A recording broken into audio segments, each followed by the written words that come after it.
की एक सबसे इम्पोर्टेंट तरीन टॉपिक्स में से जो है ना वो शामिल है डायबिटीज़। ठीक है, तो मैं सबसे पहले तो मैं ये बात डिस्कस करना चाहूँगा कि जो आप लोगों को, आपके ख्याल से डायबिटीज़ के बारे में हमें क्या कुछ पता होना चाहिए? सर मैं बताऊं? जी बताइए, आप इतने दिन के बाद आई हैं माशाल्लाह, आप बताइए।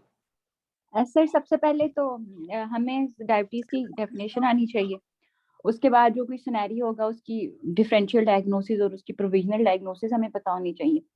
और हमें क्या हम इन्वेस्टिगेशंस करा सकते हैं टू स्ट्रेंथन आवर डायग्नोसिस। उसके बाद हमारी फिजिकल एग्जामिनेशन में क्या बातें हमें पता चलती हैं जो कि इंश्योर करती हैं हमारी डायग्नोसिस, क्योंकि ये डायबिटीज ही है। उसके बाद टाइप्स ऑफ डायबिटीज आ जाती हैं। डायग्नोस्टिक क्राइटेरिया बहुत इंपॉर्टेंट है, हमें पता होना चाहिए। अच्छा उसके बाद एक मिनट, ड्रग्स हैं जो मैं यहीं तक ही आपको रोकूंगा। मुझे ये बताएं कि क्या हम डायबिटीज का डायग्नोसिस हमने करना होता है? डायग्नोस्टिक क्राइटेरिया तो हमें पता होना चाहिए ना सर। नहीं करते तो नहीं हम नहीं है, हमारे पास जो नहीं, पेशेंट हाँ आता है वो तो असल में डायग्नोज हो गया आता है ना। एक्चुअली मैं यही बात आपको कहना चाह रहा हूँ कि एक्चुअली ये थोड़ी सी एक ऐसी विंडो है कि एक्चुअली क्योंकि एनेस्थीसिया का डोमेन इतना ज़्यादा वाइड है, ठीक है, कि हमसे एक्सपेक्ट किया जाता है सब कुछ। और यू आर एब्सोल्युटली राइट कि हमें सारी चीज़ों के बारे में इंफॉर्मेशन होना चाहिए, ठीक है।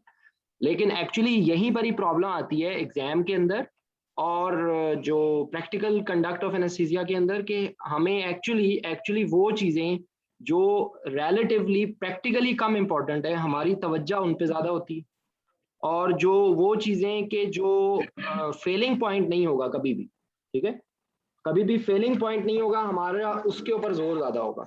ठीक है, मेरी बात समझ रही हैं आप? यानी कि जी सर। अगर अगर कोई आपसे ये पूछता है ना कि डायबिटीज को कैसे डायग्नोज करते हैं, ठीक है, तो actually that is a lesser important question as compare to perioperative diabetic control. समझ आई? What are the yes. Problems which you will be expecting in a diabetic patient? ठीक है, तो हमारा सारा जी जोर लग जाता है उस तरफ। मैं ये नहीं कह रहा हूँ कि हमें नहीं पता होना चाहिए, लेकिन हमेशा तरतीब हमें पता होनी चाहिए कि डायबिटीज है क्या। ठीक है, सबसे इंपॉर्टेंट बात ये है। ठीक है, तो डायबिटीज का एनेस्थीसिया या कोई भी एग्जाम जो एनेस्थीसिया से रिलेटेड है, उसके अंदर हमें सबसे पहले हमारा पिक्चर ये क्लियर होनी चाहिए कि भाई ये बीमारी जो है ये वैसे जो मर्जी करती है, लेकिन हमारे से इसका कहाँ कहाँ रिलेशन बनता है। ठीक है, और ये चीज आपने बताई है ना, वो डायग्नोस्टिक से ज्यादा इंपॉर्टेंट जो चीज होती है वो होता है इसका कंट्रोल। जैसे जो डायग्नोस्टिक टेस्ट भी किए जाते हैं ना डायबिटीज के अंदर, वो हम इसलिए हमें उसकी सिग्निफिकेंस हमारे लिए ज्यादा इंपॉर्टेंट ये इस पॉइंट ऑफ व्यू से होती है कि हमें ये पता होना चाहिए कि अगर फॉर एग्जांपल HbA1c की वैल्यू है, तो HbA1c की वैल्यू अगर ज्यादा रेंज में है तो वो हमारे लिए एक ऐसा एक समझ लें कि मुखबरी है कि भाई इस पेशेंट के अंदर डायबिटीज का अच्छा कंट्रोल नहीं है, और ये इस पेशेंट के अंदर पेरी ऑपरेटिव जो है ना वो प्रॉब्लम्स होने की भी ज्यादा चांसेस हैं। और अगर HbA1c की वैल्यू ज्यादा है तो इसका मतलब है कि मोस्ट प्रोबेबली इसका कंट्रोल अच्छा नहीं है, तो इसके अंदर जो ऑर्गन जो डैमेज हो रहा है डायबिटीज से वो भी होने के ज्यादा चांसेस। ठीक है, ये मेरा पॉइंट ऑफ व्यू है, जो मैसेज मैं आपको देना चाह रहा हूँ वो सिर्फ ये देना चाह रहा हूँ। अच्छा, पहला क्वेश्चन जो आपने बताया था कि डायबिटीज होती क्या, डायबिटीज को आप कैसे कहेंगे, what is diabetes mellitus?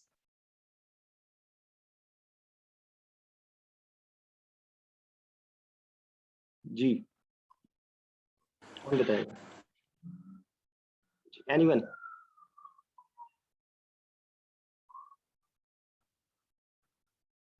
What is diabetes mellitus? Zainab आप बता दो। सर सॉरी, वो मैं म्यूट थी।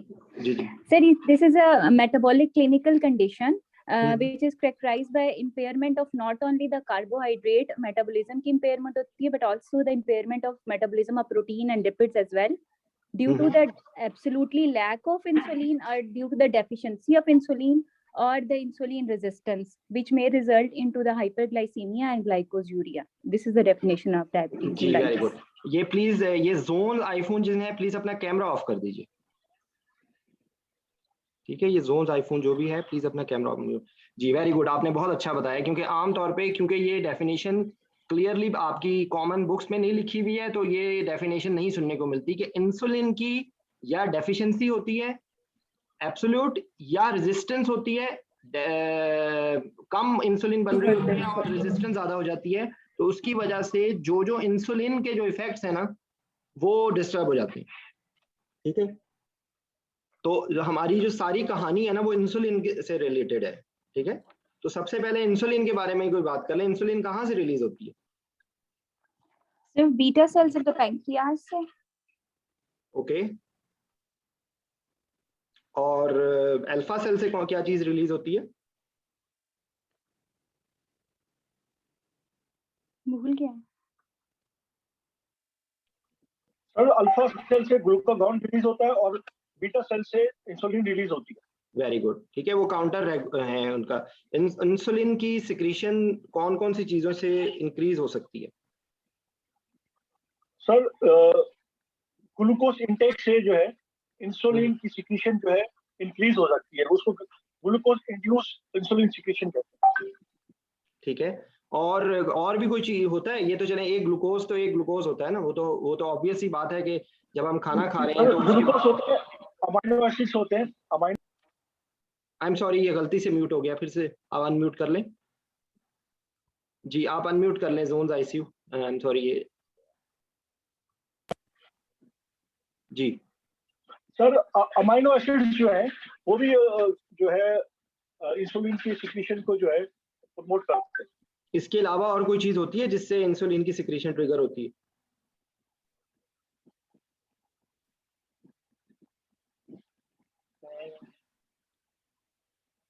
सर वो जो इंसुलिनोमास होते हैं उससे इंसुलिन बढ़ती है बॉडी में। देखिए ना, जो सादा सी चीज है उस पे वो नहीं बताना, मुश्किल चीजें बतानी है। इंसुलिनोमा, उससे पहले कोई ज्यादा आसान चीज नहीं है, कोई चीज और नहीं बताना पसंद करेंगे?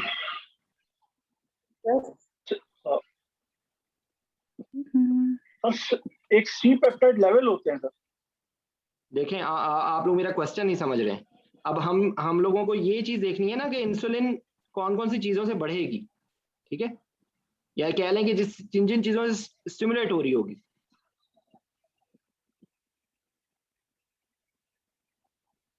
जो स्ट्रेस से क्या नहीं वो तो स्ट्रेस से तो इंसुलिन कम हो जाती है ना सर। इंसुलिन कम हो जाती है या इंसुलिन की हाँ, रेजिस्टेंस?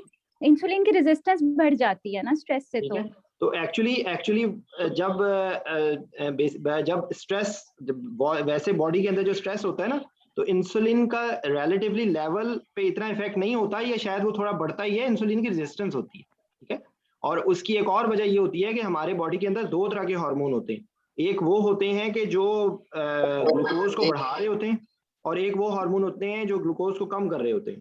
ठीक है, तो स्ट्रेस के अंदर वो सारे हार्मोन्स के जो स्ट्रेस के अंदर रिलीज होते हैं ना, वो सारे एक्चुअली ऑपोजिट डायरेक्शन में लेके जा रहे होते हैं, तो वो इंसुलिन की रेजिस्टेंस हो जाती है। ठीक है, am I right? Yes sir. जी सर, जी सर। जो ग्लूकोकॉर्टिकॉइड्स होते हैं, ग्लूकोकॉर्टिकॉइड्स होते हैं वो इंसुलिन की जो रेजिस्टेंस डेवलप करते हैं, और स्ट्रेस में जो है। हाँ जी, वही मैं आपको बता रहा हूँ ना कि देखें मेरी बात, मैं इसकी रीजन आपको ये बता रहा हूँ कि स्ट्रेस के अंदर ये हार्मोन्स का इम्बैलेंस हर पेशेंट में होता, हर बंदे में होता है। जब भी किसी को भी स्ट्रेस होगा तो ये हार्मोन्स बढ़ेंगे, सारे बढ़ते हैं। ठीक है, लेकिन डायबिटीज के अंदर वो इफेक्ट क्लिनिकली ज्यादा आ जाएगा, क्योंकि डायबिटीज के अंदर ऑलरेडी वो चीज एक इम्पेयर चल रही है, तो उसके अंदर वो इफेक्ट ज्यादा आ जाएगा। ठीक है, ये मेरा ये इसमें है। तो अच्छा, उसके बाद ये कि जो आपका जो इंसुलिन है उसके क्लिनिकल इफेक्ट्स क्या क्या होते हैं, मतलब जो बॉडी पे उसके क्या क्या इफेक्ट्स होते हैं? मैं बताऊं? जी बताइए सर। इंसुलिन बेसिकली एक एनाबॉलिक हार्मोन है, सबसे पहली बात हमें ये पता होनी चाहिए। दूसरी बात ये कि ये इन 3 जगह पे एक्ट करता है। एक हमारे मसल्स पे एक्ट करेगा, एडिपोज टिश्यू पे एक्ट करेगा मेनली, और लिवर पे एक्ट करेगा। लिवर पे जब ये इंसुलिन एक्ट करेगा तो ये काम क्या करेगा, 2 तरह के हार्मोन्स है जिसको ये इनहिबिट करता है। एक हमें पता होना चाहिए कि एक सेकंड इसी में ना आपने बहुत अच्छी तरीके से बता रही हैं, इसके अंदर आप थोड़ा सा उसको डिफरेंशिएट इस तरह कर लें कि जो एनाबोलिज्म है उसका क्या मतलब है? सर बेसिकली ये 2 तरह की चीजें होती है। कैटाबोलिज्म जो कैटाबोलाइज होती है, जैसे थायरॉक्सिन या थायराइड हार्मोन ले लें, जो हाइपर मेटाबॉलिक स्टेट होती है, सारी चीजें टूट रही होती है, बॉडी में बहुत ज्यादा मेटाबॉलिज्म होता है और हर चीज ज्यादा होती है। एनाबॉलिज्म का मतलब यह है कि चीजें स्टोर हो रही होती है और आपके पास बॉडी में एक स्टोर पड़ा होता है उन चीजों का, जैसे लिपोजेनेसिस हो रही है, लिपोलाइसिस नहीं होने दे रहे, ग्लाइकोजन स्टोर हो रहा है, ग्लाइकोनियोजेनेसिस ग्लूकोनियोजेनेसिस नहीं होने दे रहे, मतलब ये सारी एक सेकंड तैयबा, क्योंकि आप माशाल्लाह बहुत अच्छा बता रही हैं, इसलिए मैं आपको और फाइन ट्यून करूंगा कि ये जो आप दो चीजें बता रही हैं एक साथ, एक है एनाबॉलिक इफेक्ट और एक है anti catabolic effect. Yes sir, बिल्कुल ऐसा ही तो है। ये फाइन बारीकी इसके अंदर है कि एनाबॉलिक इफेक्ट्स वो हैं जो बिल्डिंग के हैं और जो एंटी कैटाबॉलिक इफेक्ट्स हैं जो कैटाबॉलिज्म को रोकने के। समझ आई? बिल्कुल सर, बिल्कुल आप ऐसा सही ही बता है, रही एक हैं, मैं एक्साइटेटरी है और एक इनहिबिटरी इफेक्ट्स हैं, बिल्कुल हाँ ऐसा जी, ही है ठीक है सर। एक तो बिल्कुल सर ऐसा ही है। एक तो लिपिड सिंथेसिस को प्रमोट करता है, तो ये हो गया इसका एनाबॉलिक इफेक्ट, और एक एंटी कैटाबॉलिक इफेक्ट ये है कि ये लिपोलाइसिस नहीं होने देता, प्रोटियोलाइसिस नहीं होने देगा, ग्लाइकोजन की ब्रेकडाउन नहीं होने देगा, ग्लूकोनियोजेनेसिस, और सबसे इंपॉर्टेंट जो चीज है कीटोजेनेसिस नहीं होने देगा, जो कि फिर इफेक्ट हमें डीके में नजर आता है जब इंसुलिन की डेफिशिएंसी होती है और लैक होता है, और फिर वो कीटोजेनेसिस, इसीलिए कीटोन्स बनते हैं फिर हमारी बॉडी में। ये तो हो गया सर, यही लिवर है। इसी तरह मसल्स और यही फैट पे यही सारे काम होते हैं, जो कि दो तरह इस तरह याद कर लेती हूँ कि एक एनाबॉलिक है और एक एंटी कैटाबॉलिक इसका फंक्शन है। ठीक है। और जो इसने करना क्या होता है, ये ग्लूकोज का समझ लें कि ये ड्राइवर है जो ग्लूकोज को सेल्स में लेके जाता है, लिवर में भी लेके जाएगा, मसल्स में भी लेके जाएगा, फैट में भी लेके जाएगा और इस्तेमाल करवाएगा। ठीक है। और यही इस इंसुलिन को जो हम यूज करते हैं फॉर मैनेजिंग दिस वन, क्या उसको कहते हैं, आपका जो हाइपर कैलीमिया होता है, उसके अंदर भी जो इंसुलिन वो सेल के अंदर लेके जाता है, वो डेक्सट्रोज इंसुलिन जो देते हैं वो भी इसी पर्पस के तहत देते हैं, क्योंकि इंसुलिन ने जो है वो उसको अंदर लेके जाना है, अंदर लेके जाता है जी। अच्छा उसके बाद ये कि जो आपकी अब यही जो आपने अभी पॉइंट बोला था ना कि एब्सोल्यूट डेफिशिएंसी और रिलेटिवली थोड़ी बहुत इंसुलिन मौजूदगी, ठीक है, वो उसको ये पॉइंट आप रखेंगे जहन में, differentiation between diabetic ketosis and hyperosmolar non ketotic diabetic coma में, कि उसके अंदर कीटोसिस नहीं होगा, और उसके अंदर हाइपरग्लाइसीमिया के जो सारे इफेक्ट्स हैं वो सारे होंगे एक्सेप्ट फॉर कीटोसिस। ठीक है। तो ये डिफरेंशिएटिंग पॉइंट होगा, जब वहां तक पहुंचेंगे तो हम उसकी बात करेंगे। सर ये जो भी आपने एक वर्ड यूज किया है होंग का, ये अब कोमा वाला अब तो मेरे ख्याल से नहीं यूज करते, अब इसको हाइपरग्लाइसेमिक हाइपरऑस्मोलर सिंड्रोम ही कहा जाता है। असल में मैं आपको एक बात बताऊं, चाहे उसको लफ्ज से जो मर्जी, चाहे आप उसको जो मर्जी, अल्फाज के पीछे मैं नहीं भागता, आपको एक्सप्लेन करना आना चाहिए। चाहे आप उसको सिंड्रोम बोलें, चाहे आप उसको जो मर्जी बोलें, अगर कीटोसिस नहीं हो रहा तो वो हाइपरऑस्मोलर है और वो नॉन कीटोटिक है, और अगर कीटोसिस हो रहा है, और दोनों के अंदर कॉमा हो सकता है या नहीं, क्योंकि असल में पता है चक्कर क्या है, वो हम लोगों ने खुद तो कुछ करना नहीं होता ना, हम लोगों ने दूसरों को ब्लाइंड फॉलो करना होता है ना। तो एक्चुअली चक्कर ये है कि हम लोग वर्चुअल वर्ड्स पे भाग रहे होते हैं। ठीक है। तो एक्चुअली मैं ये समझता हूँ कि हमें एज एनेस्थीसियोलॉजिस्ट और आप सब लोगों को मैं चाहूंगा कि आप लोग खुद से चीज़ों को सोचा करें।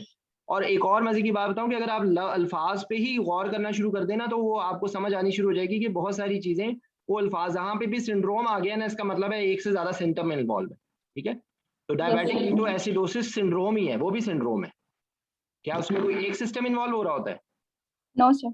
अल्लाह के पास जो है ना फ्लाइट कंफर्म होने वाली होती है, करीब करीब होती है, तो वो हर सिस्टम इन्वॉल्व होता है, तो वो सिंड्रोम ही है वो भी। तो आप उसको सिंड्रोम कहें या कॉमा कहें या जो मर्जी कहें, ये एक ही चीज है। इसलिए अल्फाज के पीछे अपने आप को परेशान नहीं करना, ये न्यूरॉन्स को अच्छी अच्छी चीजों के लिए इस्तेमाल करना है। ठीक है। Okay sir. यहाँ तक समझ आ गई बात? Yes sir. अच्छा, तो अब वो जो है ना, वो क्वेश्चन के जो आपने उसके बाद किया था कि डायग्नोज कैसे करते हैं, डायबिटीज को डायग्नोज कैसे करते हैं। अब एक मिनट किसी और का मौका दें, कोई कौन बताएगा डायबिटीज को कैसे डायग्नोज करेंगे? जी अफजाल आप बोलेंगे, अतीक भाई बोलेंगे? सर अब डायबिटीज को डायग्नोसिस करने के सर 3 पॉइंट्स हमारे पास हैं सर। एक तो सर वी विल जो fasting blood glucose level more than 126। आपसे मैं यहीं पे टोक के आपको थोड़ा इंप्रूव करने की सोचे, जरा आप डायरेक्ट इन्वेस्टिगेशन पे चले गए। फिर मैं हिंट दे रहा हूँ आपको।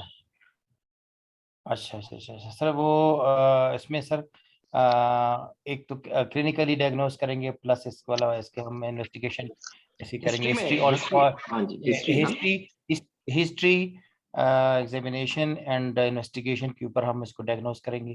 ठीक है। हिस्ट्री में जो ना, हिस्ट्री में सर इसका आएगा पोलीडिप्सिया, और यानी इसके अलावा पोलीफेगिया, और इसमें सर इसमें ये है कि बहुत ज़्यादा पानी पीता है पेशेंट, बहुत ज़्यादा पेशाब आता है पेशेंट को, और सर इसके अलावा जो है ना, इसके अलावा जो बहुत ज़्यादा जो है ना सर इसको अच्छा, पॉलीफेजिया और पॉलीडिप्सिया, पॉलीयूरिया, ये होता क्यों है, जरा इस पे रोशनी डालें। बिकॉज ऑफ दी मतलब ऑस्मोलैरिटी की वजह से होता है। ऑस्मोलैरिटी की वजह से होता है। जी सर, बिकॉज ऑफ दी जो है ना 180 से ऊपर चला जाए अगर अगर जो है ना ब्लड ग्लूकोज लेवल, तो then it start coming in the urine के अंदर आना शुरू हो जाता है। नहीं, वो ठीक है आपकी बात। पहली बात तो ये है कि सेल्स आर हंग्री, वो स्टिमुलेट, क्योंकि इंसुलिन नहीं है, तो वो चीज के जिसने ग्लूकोज को डंडे मार के अमीनो एसिड्स को सेल में भेजना है और सेल्स ने अपनी एनर्जी पूरी करनी है, वो नहीं है। इसलिए सेल बेचारे चकराए हुए हैं, और वो सारी जो हमारा बॉडी का सिस्टम है कि जो उसके रिएक्शन में आता है वो सारा चल रहा है, टैकीकार्डिया भी हो रहा है, और सारी जो, लेकिन वो इंसुलिन ना होने की वजह से ग्लूकोज इस्तेमाल नहीं हो पा रही है। ठीक है, जब वो ब्लड के अंदर ज्यादा है तो वो किडनीज में जा रही है, तो वहां पे ऑस्मोटिक डायूरेसिस कर रही है। ये इसका कॉन्सेप्ट है। ठीक है, और जब बंदा वो यूरिन ज्यादा पास करेगा तो उसको यूरिन थर्स्ट सेंटर भी होगा। तो ये इसका कॉन्सेप्ट है। ठीक है, और एग्जामिनेशन में क्या फाइंडिंग्स होगी? आप तो डायरेक्ट इन्वेस्टिगेशन पे पहुंच गए ना। अच्छा सर, जो एग्जामिनेशन में इसकी सर जो फाइंडिंग्स हैं वो है आपका सर, एक तो सर सिम्टम्स ऑफ हाइपरग्लाइसीमिया, तो इसमें सर जो हमारे पास अतीक भाई, आपको मुझे टोकना पड़ता है बार बार, विद योर परमिशन, क्योंकि आपका इस वक्त स्टैंडर्ड और आपका इस वक्त मैं बहुत ऊपर देखना चाहता हूं। अब आप सिम्टम का क्यों नाम ले रहे हैं? अब आपने एक दफा आपने सिम्टम सारे बता दिए, सिम्टम्स और भी हो सकते हैं। ठीक है, डायबिटीज का डायग्नोसिस हो सकता है उस वक्त हो कि जब वो डीके के तौर पे प्रेजेंट करे, तो ये बोले ना। डायबिटीज का डायग्नोसिस उस वक्त भी हो सकता है कि उसको डायरेक्ट क्या नाम है उसका, उसको स्कीमिया हो जाए, अनडायग्नोज रह सकता है डायबिटीज ना। तो आप ये बोलें कि क्लिनिकल, या तो उसकी जो अर्ली सिम्टम्स होते हैं उनसे पता चल जाता है, या उसकी कोई एक्यूट कॉम्प्लिकेशन से पता चलता है। Am I right? ठीक है, तो जी आप सिम्टम्स जब आपसे सिम्टम्स पूछ रहे हैं ना, तो आप अपने आप को एक लम्हे के लिए, फिर मैं देखें, मैं ये आपको मुखातिब करके मैं सबको कह रहा हूँ, सबसे मैं रिक्वेस्ट कर रहा हूँ, खुदा के लिए किताबों से बाहर निकले, अपना दिमाग को इस्तेमाल करें। दिमाग आपको अल्लाह ने दिया है, वो इतना जबरदस्त हमारा दिमाग है कि हम उसको इस्तेमाल करें तो हमें सब पता चल जाए। डायबिटिक पेशेंट के अंदर जो जो प्रॉब्लम्स होती हैं उनको सोचना शुरू कर दें, और हमारे आसपास, हमारे फैमिली में दाएं बाएं आप सोचें, जो लोग डायबिटीज के होते हैं उनके अंदर जो सिम्टम्स होते हैं वो बोलना शुरू कर दें। ठीक है, तो ये इसमें करेक्शन है। पॉलीडिप्सिया, पॉलीयूरिया, ये तो जनरल उसके जो प्रोड्रोमल सिम्टम्स होते हैं, लेकिन diabetic patient can may present with an acute complication to be diagnosed. ठीक है, तो ये भी आप आपने एक ये पॉइंट ज़हन में रखना है। और जब आप एग्जामिनेशन पे आ रहे हैं तो प्लीज आप सिम्टम्स का नाम नहीं बोलेंगे। आप एग्जामिनेशन के अंदर का मतलब है एग्जामिनेशन की फाइंडिंग बताइए डायबिटिक पेशेंट। सर जो हमारे पास सर एग्जामिनेशन में है वो है patient can be obese, patient can be have question face हो सकता है पेशेंट का, हम स्टेटस ऑफ हाइड्रेशन देखेंगे पेशेंट एग्जामिनेशन में, और सर इसमें ना हम atrophy of the lower limbs भी हम चेक कर सकते हैं, अट्रोफी ऑफ द स्किन भी चेक कर सकते हैं। इसके अलावा अल्सरेशन इन्फेक्शन भी हो सकती है, इसके अलावा हेयर लॉस भी हो सकती है, इसके अलावा सर ड्यू टू जो इस्कीमिया भी हो सकता है लोअर लिम्ब का, वो भी हम चेक करेंगे, एडीमा भी हो सकता है सर इसका। और इसके अलावा जो है सर उसकी जो नेल्स के अंदर कैंडिडियासिस भी हो सकती है, और इसमें बिकॉज ऑफ सम, अगर डायबिटीज टाइप 1 का है तो इंजेक्शन साइट्स पे इंजेक्शन मार्क्स भी हो सकते हैं, और हम जो ड्यूरिंग ब्लड प्रेशर हम उससे सुपाइन मिलेंगे और ये sudden चीज fusion आपको मिलेगी। सबसे पहले बतानी थी। वाइट जब भी एग्जामिनेशन होता है तो कहाँ से शुरू होता है एग्जामिनेशन? वाइटल साइंस से नहीं होता? या इतनी वाटर 75 बातें बता के आप वाइटल साइंस बताएंगे एग्जाम में? अच्छा सर, इसके बाद सर पल्स में sir tachy resting tachycardia due to autonomic neuropathy भी हो सकती है।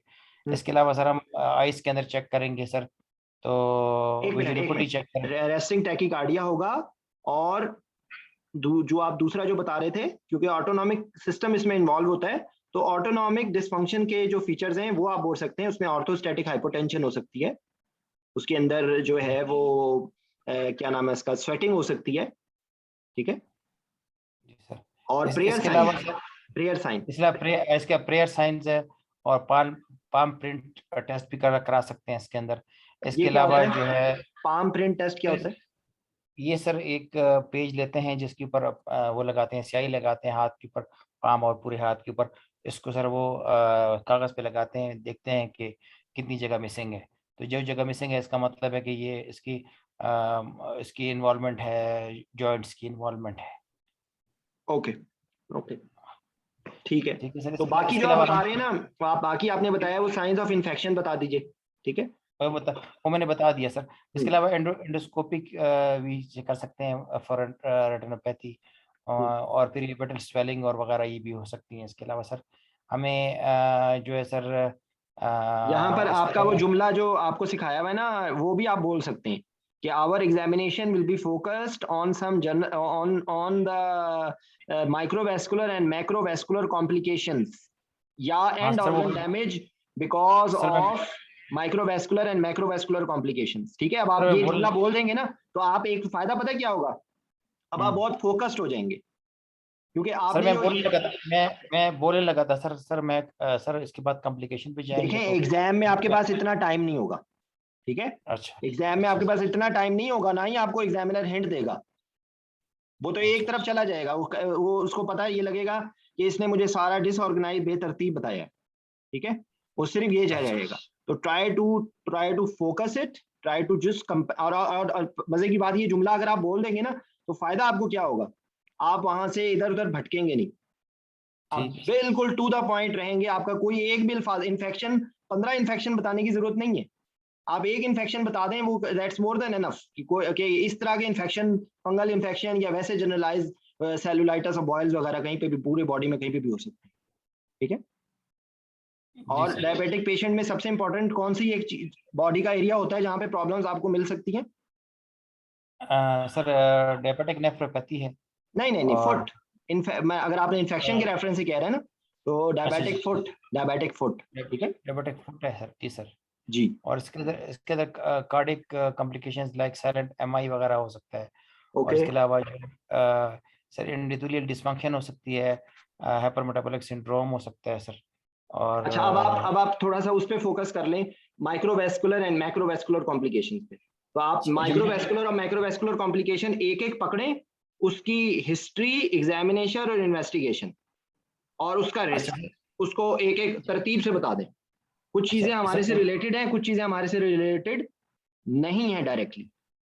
सबसे पहले जी माइक्रोवेस्कुलर सर मैक्रोवेस्कुलर MAC वाला मैक्रोवेस्कुलर, उसमें सर ड्यू टू हाइपरलिपिडेमिया, जिसमें कोरोनरी आर्टरी डिजीज होती है और पेरिफेरल आर्टीरियल डिजीज होती है, जिसकी वजह से स्ट्रोक होता है।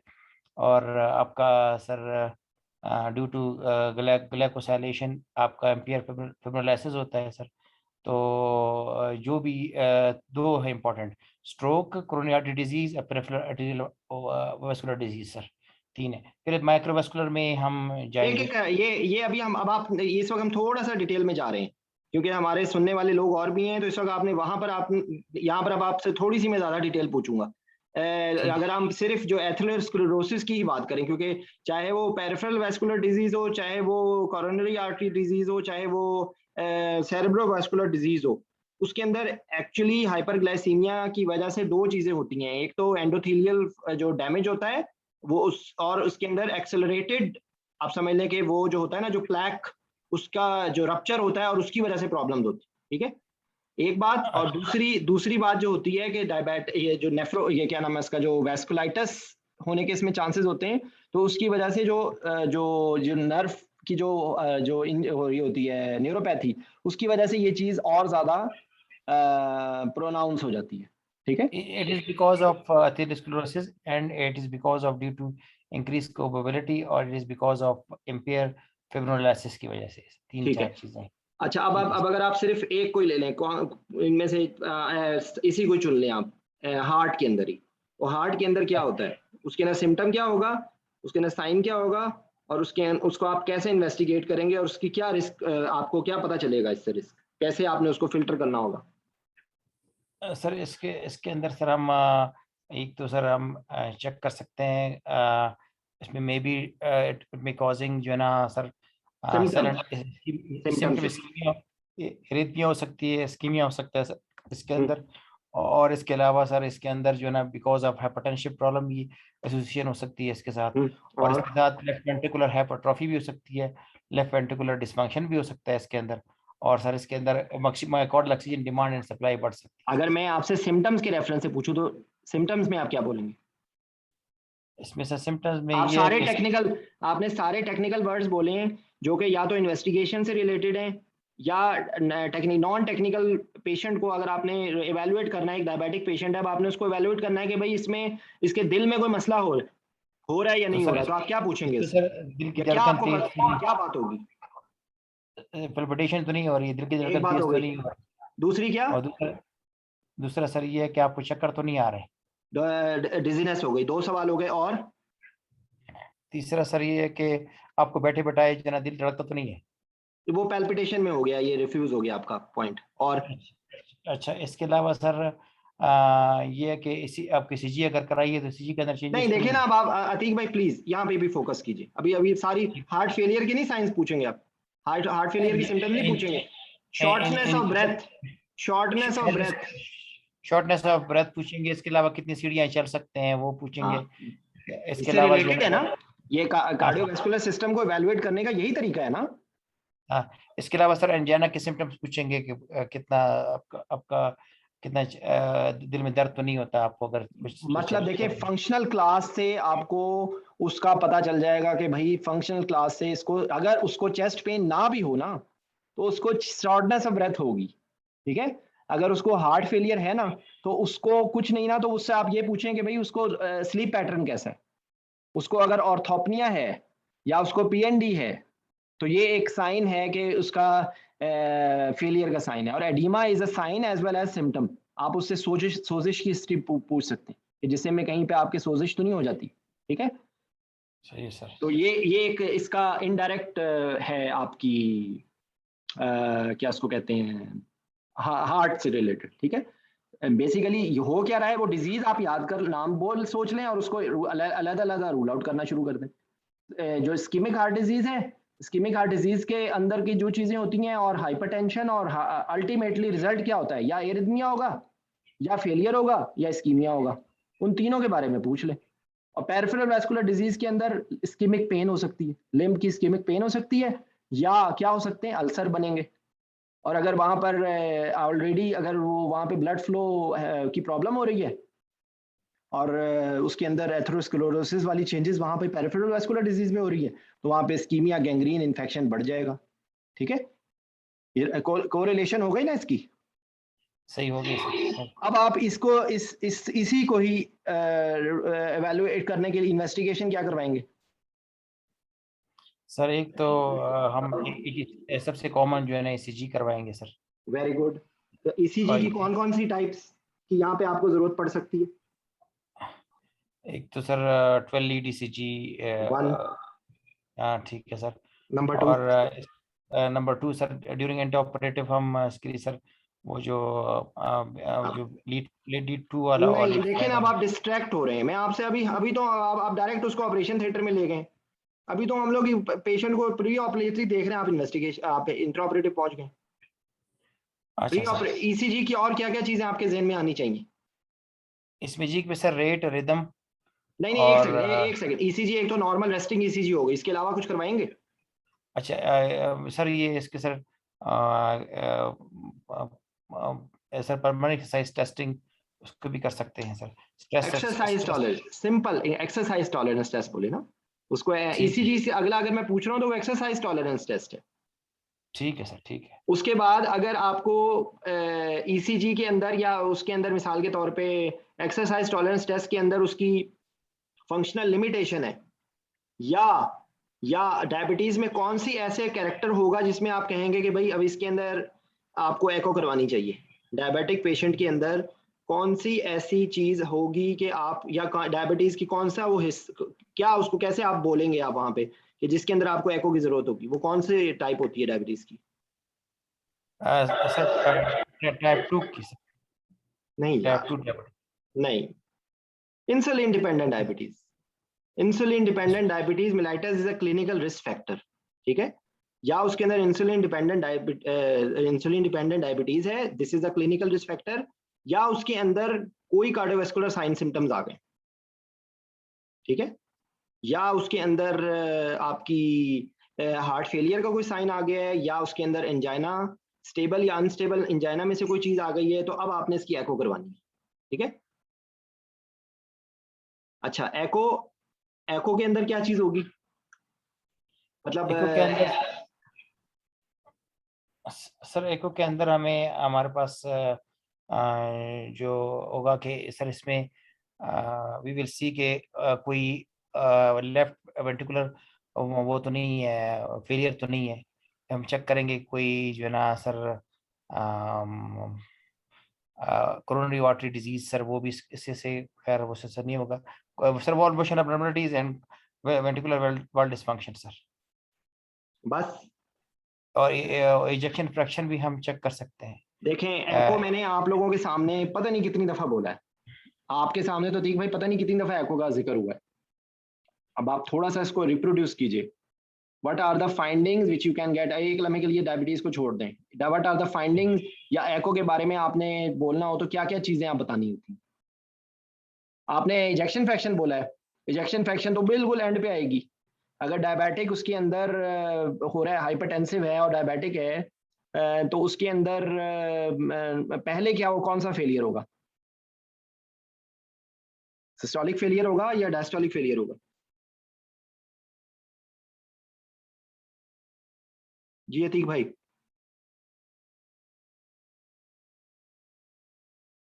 उसमें देखिए ना, पहले डायस्टोलिक फेलियर होगा ना, और दूसरे इसके अंदर वॉल मोशन एबनॉर्मेलिटी जो होती है वो स्कीमिया बताती है। बेसिकली 3 स्टेप्स में होगा वो, अगर स्कीमिया या इन्फाक्शन है तो पहले wall motion, segmental wall motion abnormality होगी, उससे अगले स्टेप में जो है वो आपका हाइपोकाइनेसिया हो सकता है, और अगर एक काइनेसिया हो गया तो मोस्ट प्रोबेबली वहां पर इन्फाक्शन हो गया, ठीक है। ये इसकी तरतीब है। और जो डायबिटिक पेशेंट्स में जब आप सस्पेक्ट कर रहे हैं कि इन पेशेंट के अंदर हाइपरटेंशन या इसकी जो कोरोनरी वेस्कुलर आर्टरी डिजीज है, या उसकी वजह से अल्टीमेटली जो पहले जब हार्ट के ऊपर स्ट्रेस पड़ रहा है तो पहले डायस्टोलिक डिसफंक्शन हो रहा है, हार्ट मसल्स स्टिफ हो रहे हैं, स्टिफ हो रहा है तो कंप्लायंस उसकी कम हो रही है, कंप्लायंस कम हो रही है, उसकी रिलैक्सेशन कम हो रही है, रिलैक्सेशन कम हो रही है, तो पहली जो सिम्टम होगा वो डायस्टोलिक डिसफंक्शन होगा, ठीक है। उसकी वजह यह है कि इजेक्शन फ्रैक्शन तो एक नंबर है हमारा ईसीजी के अंदर, जो एको में जो सब लोग सबसे पहले देख रहे होते हैं इजेक्शन फ्रैक्शन, हालांकि ejection fraction is the least important thing अगर ये नॉर्मल है। इजेक्शन फ्रैक्शन का नॉर्मल होना कोई बड़ी पहाड़ नहीं है कि एक पेशेंट, हम लोगों को बताया जाता है इजेक्शन फ्रैक्शन उसकी नॉर्मल है, आप उसकी बाकी चीजें देखेंगे, उसका डायस्टोलिक डिसफंक्शन देखेंगे, उसके अंदर वॉल मोशन एबनॉर्मेलिटी तो नहीं है, उसके बाद और क्या क्या चीजें हो सकती हैं, एनीवन? राबिया आप बता दो। पर वाल्व जो है कार्डियक वाल्व, एयरटेक, बताओ नादिर, आप बता दो, चलो वैल्वेरिया आप राबिया इसके बाद ऐड कर देना। जी sir, aortic pulmonary tricuspid mitral valve sir देखेंगे। दूसरा सर इसमें जो मतलब ऑलमोस्ट डायबिटिक पेशेंट होते हैं, साइलेंट एमआई अक्सर होता है, तो इसमें भी ये जो आपने पहले बताया वो भी मतलब वॉल मोशन इस्कीमिया और चेंजेस वो हमने सर देखनी होती है। ये 4 चीजें सर मोस्ट कॉमन है जो हमने देखनी है। और पल्मोनरी हाइपरटेंशन सर इसके बाद एक सेकंड, पल्मोनरी हाइपरटेंशन भी है, डायबिटिक पेशेंट जिसके अंदर स्कीमिया है उसके अंदर वेल्व्स में क्या मिलने के ज्यादा चांसेस हैं? इस्कीमिया वो तो हो सकता है, उसको स्टेनोसिस भी वो फॉर सर मूवमेंट वाल की कम होगी ना, एक मतलब हाइपोकिनेसिया जिसे हम। नहीं नहीं जी नहीं सर, नहीं, आप दोनों चीजों को एक मिक्स तो कर ये रहे हैं। होगा। अच्छा मैं ठीक आपसे है। वेल्व पूछ रहा हूँ, वेल्व, वॉल नहीं, वेल्व। वेल्व में क्या प्रॉब्लम हो सकती वेल है? सर स्टेनोसिस सर ज्यादा होगी ना रिगर्स, उसमें। जी ना सर ना रिगर्स हाँ जी, ये रिगर्ज क्यों होगा तैयबा? होगा क्यों? वही सर वॉल्यूम ओवरलोड की वजह से ये कह रहे नहीं, हैं। वॉल्यूम सर ओवरलोड की वजह से हाइपरटेंशन, पल्मोनरी हाइपरटेंशन और वो बैक फ्लो कुछ इस वजह से तो नहीं होता? नहीं। में इस्कीमिया की वजह से पेपलरी मसल्स की डैमेज होगा, उसकी वजह से रीजनरेशन होगी। देखिए, हर चीज की रीजन है, होने को कुछ भी हो सकता है, ठीक हो गया लेकिन जब सर, ठीक आप हो अगर गया। आप कॉन्सेप्ट से पढ़ेंगे ना, समझेंगे, समझने की कोशिश करेंगे, तो आपको कभी भूलेगी नहीं चीज, यकीन करें भूलेगी नहीं। अगर आप रट्टा मारेंगे तो वो रट्टा भूल जाएगा। वैल्वुलर रिगर्जिटेशन स्कीमिक अगर है तो वो स्कीमिक, अगर हमें स्कीमिक डिजीज, हार्ट डिजीज की बात कर रहे हैं ना, तो उसके अंदर मोस्ट प्रोबेबली, क्योंकि रिगर्जिटेशन के दो यूजुअली सीक्वल होते हैं। एक सीक्वल होता है एक्यूट, जो एक्यूट होता है वो स्कीमिक होता है, और एक क्रॉनिक होता है, वो यूजुअली होता है कि स्टीनोसिस बढ़ते बढ़ते वो ऐसे पेशेंट्स हो जाते हैं जिनके अंदर वो स्टीनोसिस के साथ अब वाल्व इस जगह पे स्टक हो गया कि वो रिगर्ज भी शुरू हो जाता है। तो एक वो कैटेगरी होती है, ठीक है ना? तो आपको उसके साथ को रिलेट करना होगा। जो आप बता रही हैं वो ओवरलोड की वजह से जो रिगर्जिटेशन होती है वो कहाँ पर ज्यादा होती है जी तैयबा? वो कौन से वेल्व में ज्यादा होती है जो ओवरलोड की वजह से रिगर्जिटेशन? सर माइट्रल में?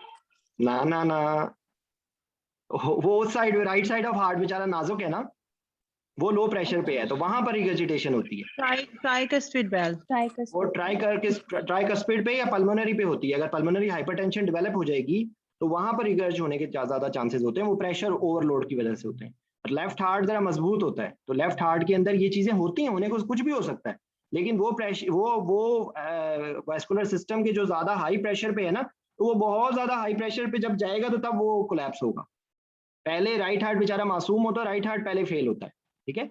इवन जो एक्यूट जो पल्मोनरी एडिमा होता है उसके अंदर भी तो यही सीक्वेल होता है ना, ठीक है? तो हम कहाँ से शुरू हुए थे, हम कहाँ पहुंच गए हैं कि हम लोगों ने बात ये की थी कि एक पेशेंट जो स्कीमिक हार्ट, जो जिसके अंदर आप स्कीमिया एक्सपेक्ट कर रहे हैं, तो या तो आप ईसीजी करेंगे, ईसीजी हो सकता है नॉर्मल हो, रेस्टिंग टैकिकार्डिया हो, लेकिन आप फिर भी आपको उसकी फंक्शनल कैपेबिलिटी कम है, उसका मैट्स कम है, तो या उसके अंदर रिस्क फैक्टर्स हैं, उसकी इंसुलिन डिपेंडेंट डायबिटीज मेलाइटस है, और उसको हो सकता है कि बॉर्डर लाइन उसको सीआरएफ भी शुरू हो गया जिसमें क्रेटिनिन मोर देन 2 हो गया, हो सकता है, अभी तो हम वहां तक पहुंचे ही नहीं है, लेकिन CRF is another sequelae of chronic diabetes, ठीक है? तो उसके अंदर अगर एक पेशेंट है, अब आपको पता लग गया है, हर डायबिटिक पेशेंट एक जैसा नहीं होगा, हो सकता है एक डायबिटिक पेशेंट हो जो इंसुलिन डिपेंडेंट नहीं है, जो ओरल हाइपोग्लाइसीमिक्स पे कंट्रोल है, उसके अंदर कोई फेलियर के साइंस नहीं है, तो उसमें आपको एको कराने की जरूरत नहीं है। लेकिन अगर रिस्क फैक्टर्स हैं साथ, फिर आपको करवाना है, फिर आपको जरूर करवाना है, ठीक है? अगर उसकी लो फंक्शनल क्लास है या उसके अंदर रिस्क फैक्टर्स हैं, तो तब आप चलेंगे आगे। तो उसमें या तो आप एक्सरसाइज टॉलरेंस टेस्ट करवाएंगे या फिर आप एको करवाएंगे, और एको में भी आपको डब्यूटामिन स्ट्रेस एको करवानी पड़ेगी। या स्कीमिया देखने के लिए और क्या चीज देख सकते हैं? Anyone? Rabia? Sir cardiac enzyme जो होते हैं ना, ड्रॉप आई और केएमबी। सर टी के बारे में तो नहीं पूछ रहे? एक मिनट, राबिया को बताने दो। जी तो सर। थैलेमस क्या है? हेलो जी जी सर, क्या बात पूछ रहे हैं? मैंने ये पूछा है कि अगर जो है वो मतलब डायबिटिक पेशेंट के अंदर आप और कौन सा आप एक सेकंड में,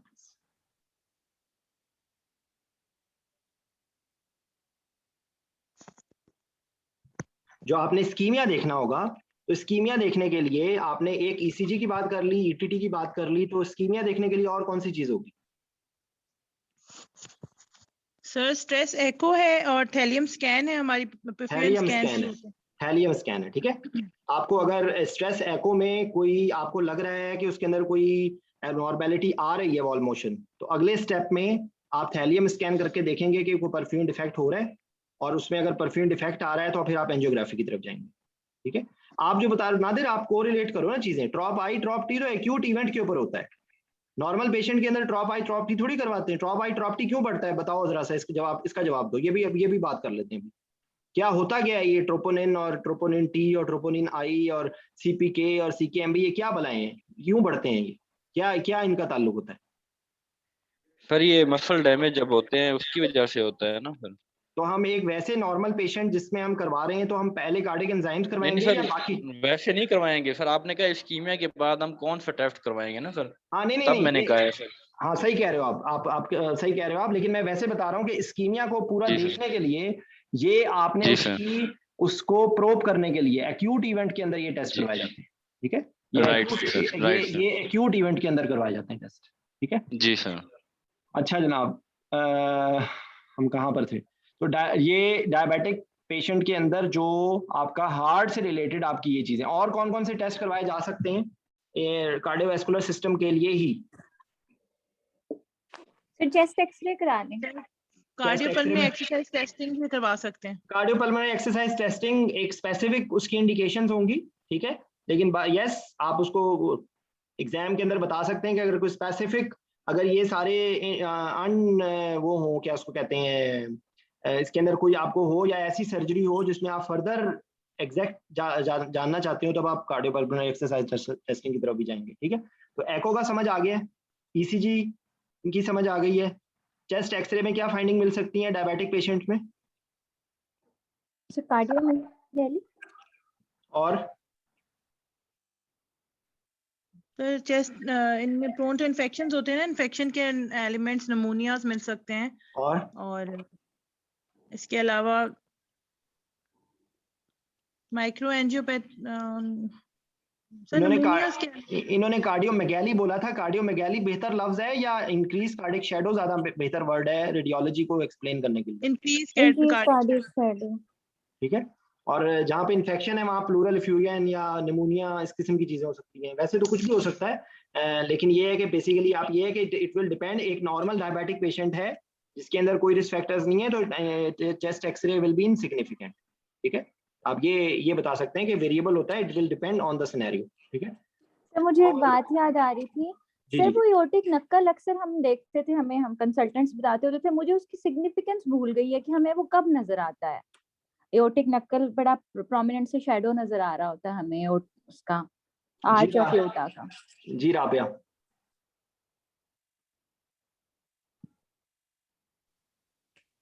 सर वो क्रॉनिक हाइपरटेंशन के मरीज में वो प्रोमिनेंट होता है, और वो मुझे तो यही रीजन पता है। अगर हाइपरट्रोफी होगी तो उसमें होगा hypertrophy of what? Hypertrophy of heart sir उसमें। अच्छा देखिए, अब पता है इस तरह की बहुत सारी चीजें निकल आएंगी, हम डी ट्रैक हो जाएंगे आप। ओके ठीक है, ये एक अलग चीज है रेडियोलॉजिकल, हम इंशाल्लाह डिटेल से पहले भी किया है, हम दोबारा भी डिस्कस कर लेंगे। ठीक है, क्योंकि ये बेसिकली आपको याद रखें हाइपरटेंसिव पेशेंट में या वैल्वुलर हार्ट डिजीज में होता है। ठीक। अच्छा, और और इसके अंदर जो पेरिफेरल वैस्कुलर डिजीज है उसके अंदर हमने सिम्टम साइंस एग्जामिनेशन की बात कर लिया। गैंग्रीन हो सकता है, वहाँ पे पेरिफेरल पल्सेस नहीं होंगी, वहाँ पर सारे जो फीचर्स होते हैं जो कोई वैस्कुलरिटी के, उसके अंदर इन्वेस्टिगेशन कौन सी करवाई जाएगी? सर डॉपलर, वैस्कुलर डॉपलर ना। ठीक है, और ये चीज है, और उसके अंदर आपको साइंस ऑफ सेप्सिस भी देखने होंगे। ठीक है, अगर ऐसा डायबिटिक पेशेंट है जिसमें पेरिफेरल वैस्कुलर डिजीज है और उसके अंदर वैस्कुलर इनसफिशिएंसी हो रही है और उसकी वजह से अल्सर्स बन रहे हैं और इनसफिशिएंसी हो रही है, तो उस पेशेंट को आपके दिमाग में होना चाहिए कि ये patient is prone to go in sepsis. और जो आपका ऊपर वाला सिस्टम रह गया है सेरेब्रोवास्कुलर डिजीज, उसके अंदर क्या सिम्टम्स होंगे और क्या साइंस होंगे और क्या इन्वेस्टिगेशन कराएंगे?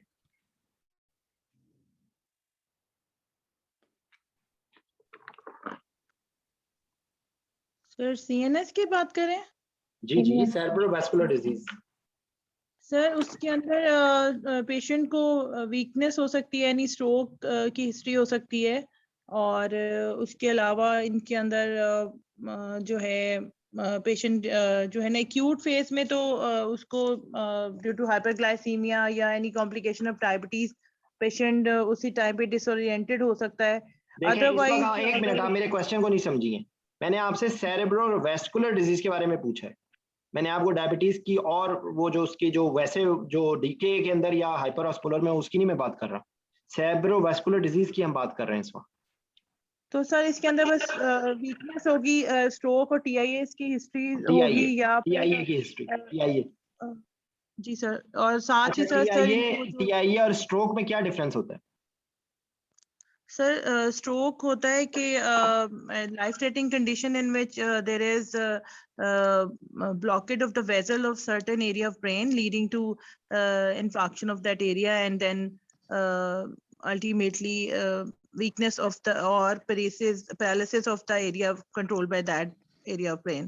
और TIAs होते हैं ट्रांजिएंट इस्कीमिक अटैक्स होते हैं, उसमें क्लॉट बनता है, इस्कीमिया ट्रांजिएंट होता है और फिर उसके बाद क्लॉट रिजॉल्व हो जाता है और वो रिपीटेडली हो रहे होते हैं। विदिन 24 आवर्स रिजॉल्व हो जाएगा, जरूरी नहीं होता प्रेसिस। देखें स्ट्रोक के अंदर कोई मुझे ये बताइए कि जो अगर फेशियल नर्व की सिर्फ इन्वॉल्वमेंट हो, मिसाल के तौर पे एरिया कुछ स्पेसिफिक एरिया को हो जिसके अंदर पूरी बॉडी का प्रेसिस नहीं हुआ, या तो वो आप उसको स्ट्रोक नहीं कहेंगे। अगर वो टेम्परेरी न्यूरोलॉजिकल डेफिसिट है तो वो टीआईए है, अगर वो परमानेंट है तो वो स्ट्रोक है। ठीक है, वो स्ट्रोक है जी सर। तो ये इसमें है। और उसके अंदर जो सिम्टम्स हो सकते हैं वो कोई वीकनेस हो सकती है या कोई भी न्यूरोलॉजिकल प्रॉब्लम, चाहे वो कॉन्शियस लेवल की प्रॉब्लम हो या कोई और सिस्टम की इन्वॉल्वमेंट हो, विजन की हो, मतलब like it can be anything. ठीक है, हियरिंग की हो सकती है, टिनाइटस हो सकता है, टिनाइटस भी हो सकता है बाय द वे, मतलब वो इसके फीचर्स बहुत डिफरेंशिएट करना, न्यूरोलॉजिकल असेसमेंट करना मुश्किल होगा। ठीक है, तो और सर इसमें टेस्ट जी जी ये जो CNS के सिम्टम्स हमें होते हैं, जो CVA होता है, ये बेसिकली या तो अनकंट्रोल्ड हाइपरटेंशन, डिस्लिपिडीमियास, एथेरोस्क्लेरोसिस हो गया, इसके अंदर जो पैथोफिजियोलॉजी है बेसिकली, और इंक्रीज कोगुलेबिलिटी है, इंक्रीज फिब्रिनोलिसिस है और एंडोथेलियल प्रोलिफरेशन है। इन सारी चीजों की कॉम्बिनेशन से ये हमें CVA की तरफ डायबिटिक पेशेंट जाता है। ठीक है, नहीं इसमें अच्छा टेस्ट कौन कौन से करवाएंगे सेरेब्रोवास्कुलर डिजीज देखने के लिए? इसके अंदर सर हम जो है इसके ये लिपिड प्रोफाइल करवाएंगे और साथ हम CT करवा सकते हैं। लिपिड प्रोफाइल करवाएंगे और CT करवा सकते हैं, ये अच्छा लग रहा है जुमला? सर करवाएंगे। मैं आप लोगों को नफीस आंसर बना रहा हूँ, आप लोगों ने अजीब अजीब बातें करनी, मतलब वो काम के जो पहला है वो बाद में बताना है। सबसे पहले कौन सा करवाया जाता है सेरेब्रोवास्कुलर डिजीज में? डायरेक्ट उस बेचारे को CT स्कैन करवा देते हैं या उससे लेस इन्वेसिव चीज करवाई जाती है?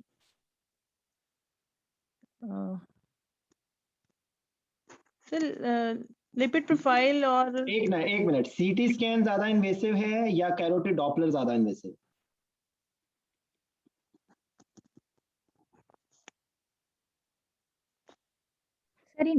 इन्वेसिव तो दोनों नहीं। इन्वेसिव तो कोई नहीं। अच्छा चलो एक सेकंड, आप रेडिएशन को इन्वेसिव नहीं कह रहे, आप रेडिएशन को मजाक समझ रहे हैं। सर कैरोटिड डॉपलर फिर हम पहले कराएं। शुक्रिया।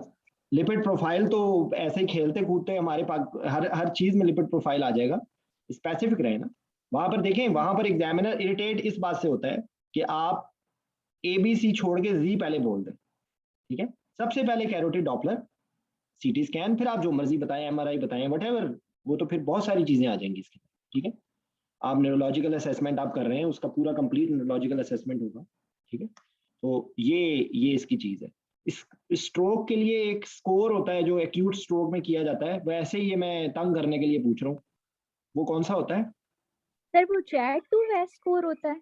जी नहीं, हर तैयबा आप माशाल्लाह, आपके लिए भी स्टैंडर्ड बहुत हाई है मेरा, आपसे छोटे मोटे सवाल नहीं पूछने होते, समझ आई? सिंसिनेटी स्केल सुना है? सिंसिनेटी समथिंग, शायद मैं गलत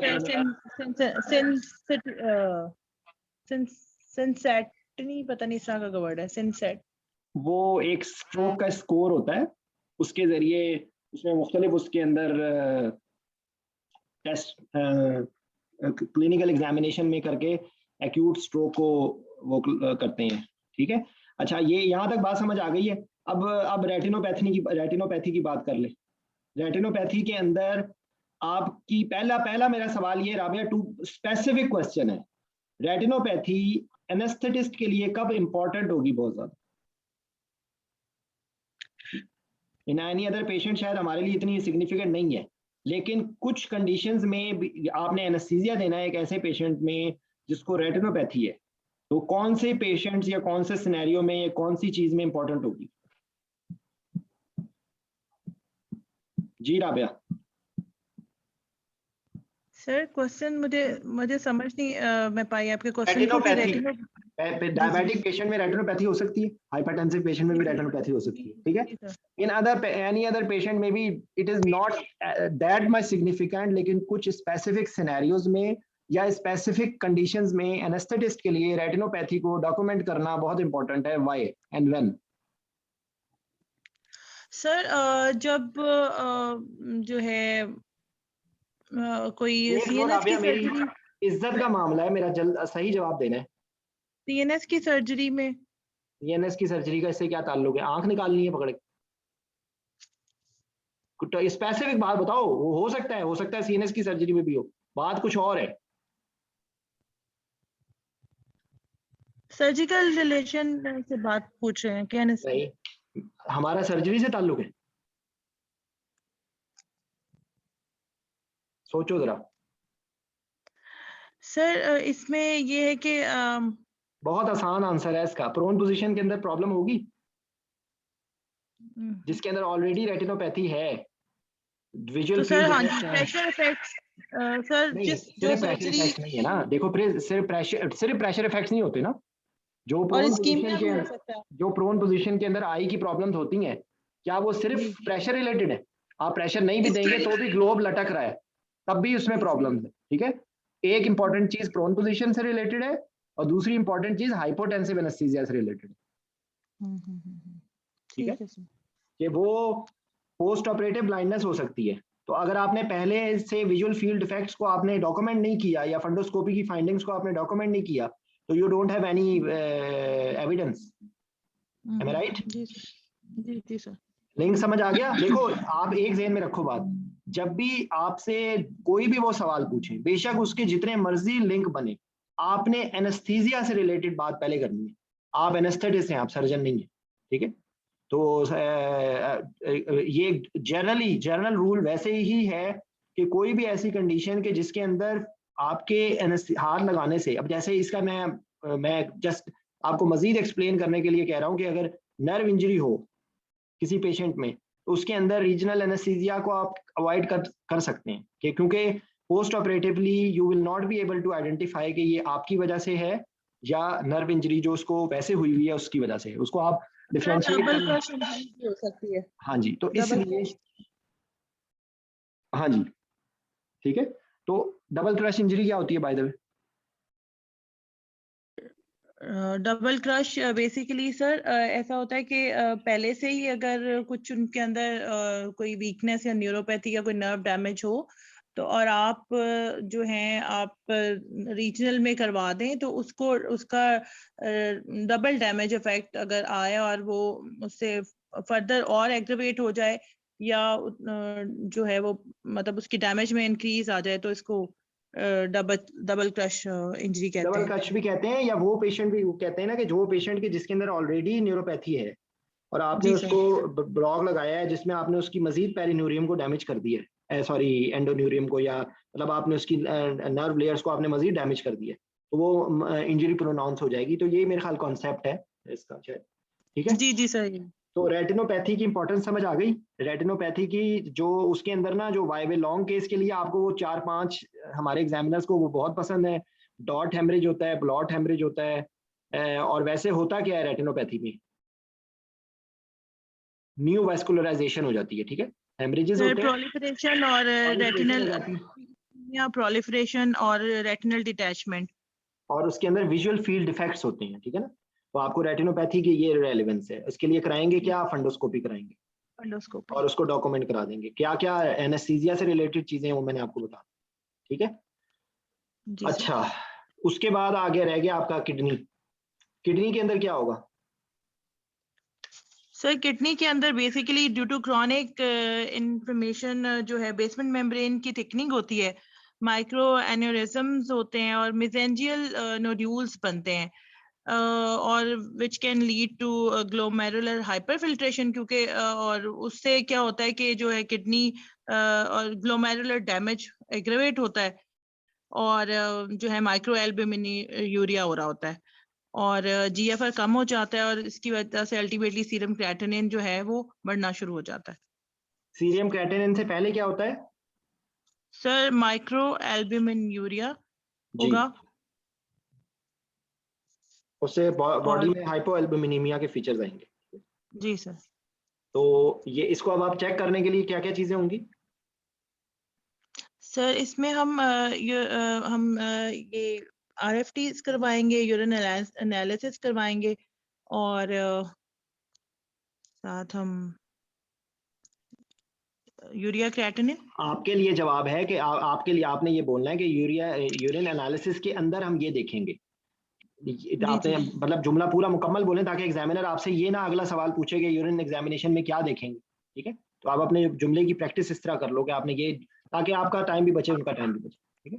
यूरिन एनालिसिस के अंदर आपको प्रोटीन यूरिया मिलेगा या कीटोन होंगे या ग्लूकोज होगा, वटेवर, ठीक है। तो आप जो भी 2-3 बातें बताना चाहते हैं। इन्फेक्शन के भी ज्यादा चांसेस होते हैं ना इनमें।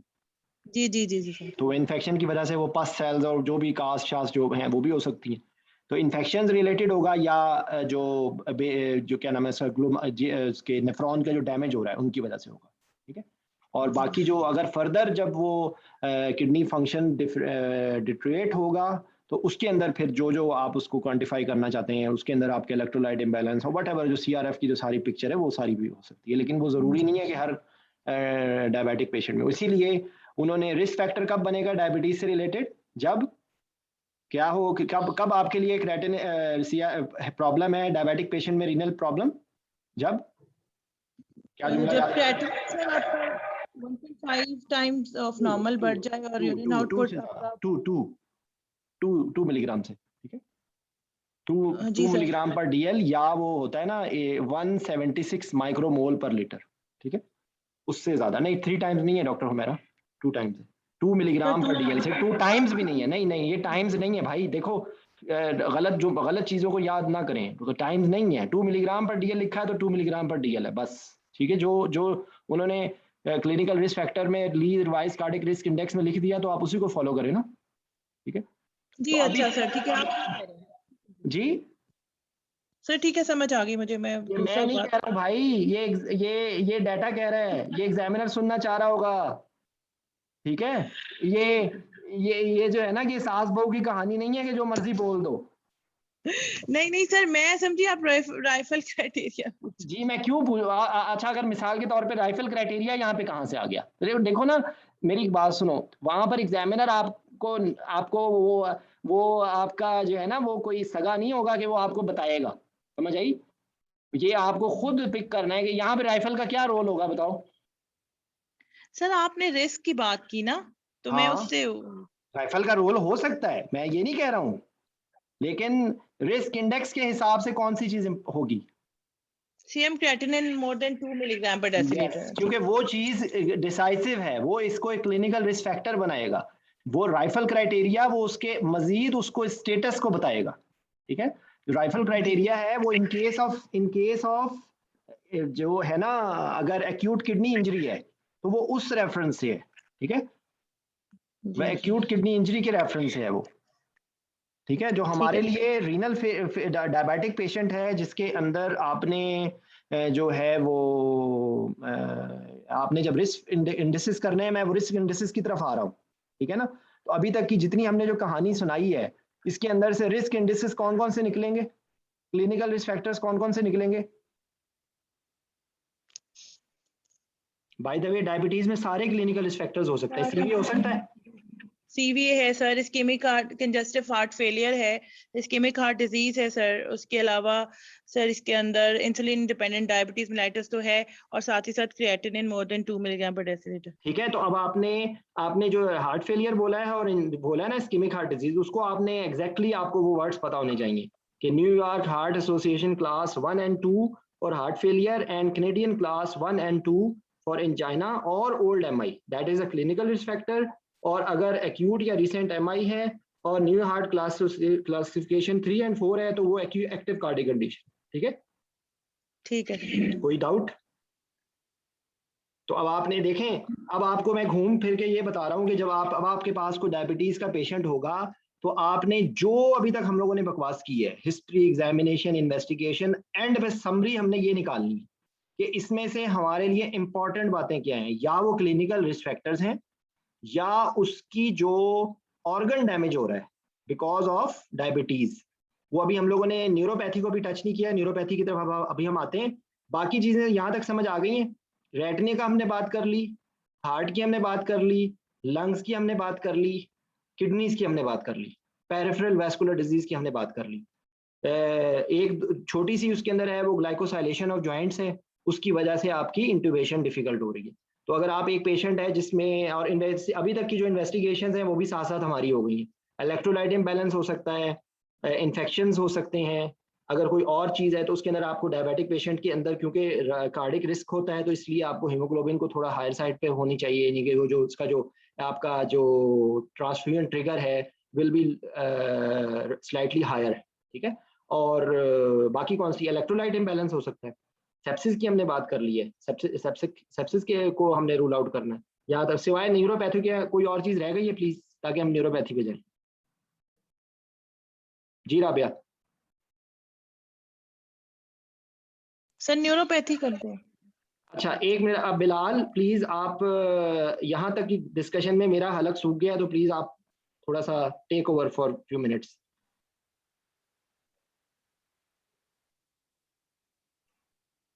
बिलाल, तुफैल एंड जमील। बिलाल आवाज आ रही है आपको? बिलाल आवाज बहुत कम आ रही है, बहुत कम। अभी लग रहा है अमेरिका से आवाज आ रही है। ना अभी आ रही है आवाज? Not at all. Okay, give me a minute. Rabia यहाँ तक पे कोई क्वेश्चन है तो वो लिख दो। नादिर कोई क्वेश्चन है तो मैं जीआई को भी थोड़ा सा देख ले सर, ऑटोनोमोपैथी के उस पे अभी तो इन्वेस्ट करें। नैरोपैथी की तो हमने बात ही नहीं शुरू की सियालकोटी मेरे दोस्त।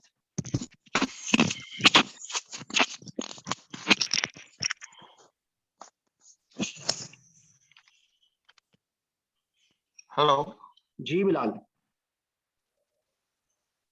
हेलो जी जी, अब आवाज आ रही है। हेलो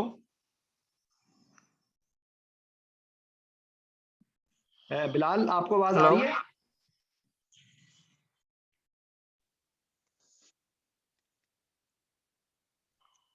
बिलाल आपको आवाज आ रही है? हेलो जी, आवाज आ रही है आपको? जी जी आ रही है, आ रही है। हेलो थोड़ा ऊंचा बोलना बिलाल। अच्छा, अभी आ रही है आपको आवाज मेरी? जी सबको आ रही है ना आवाज? सर आ रही है, बस वो बहुत स्कैंड सी आवाज टूट के नहीं आती उसमें। Slow and patchy. अभी क्या हालात है? अभी ठीक हुई है? हेलो हाँ बेहतर है, बेहतर है। तो अभी आवाज, should I start? Yes, start. Okay बहुत सारे अभी आपने मेन पॉइंट डिस्कस किए।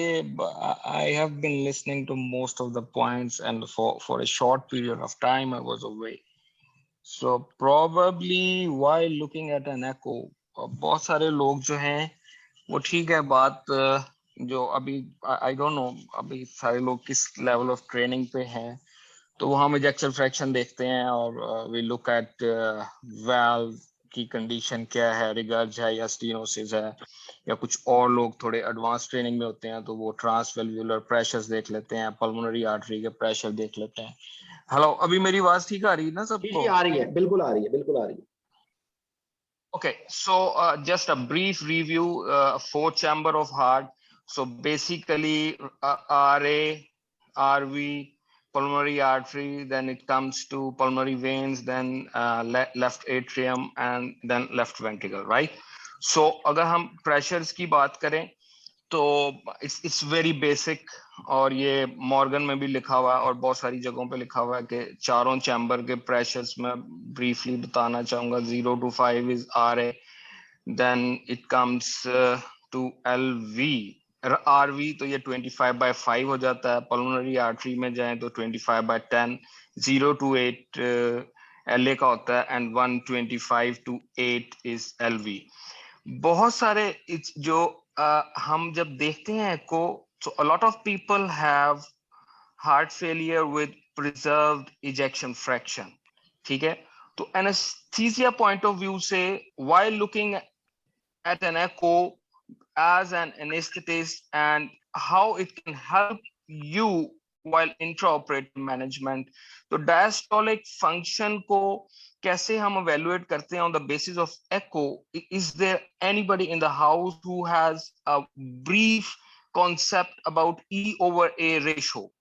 क्योंकि आजकल लोग, अगर आप किसी कंसल्टेंट से बात कर रहे हैं, specially if you are training in a west और किसी इंटरनेशनल फोरम पे आप काम कर रहे हैं, तो वो वेरी नेक्स्ट क्वेश्चन आपसे पूछता है व्हाट इज E/A रेशियो. सो ये मुझे भी 1 साल पहले तक इसका नहीं पता था, but it's really very helpful.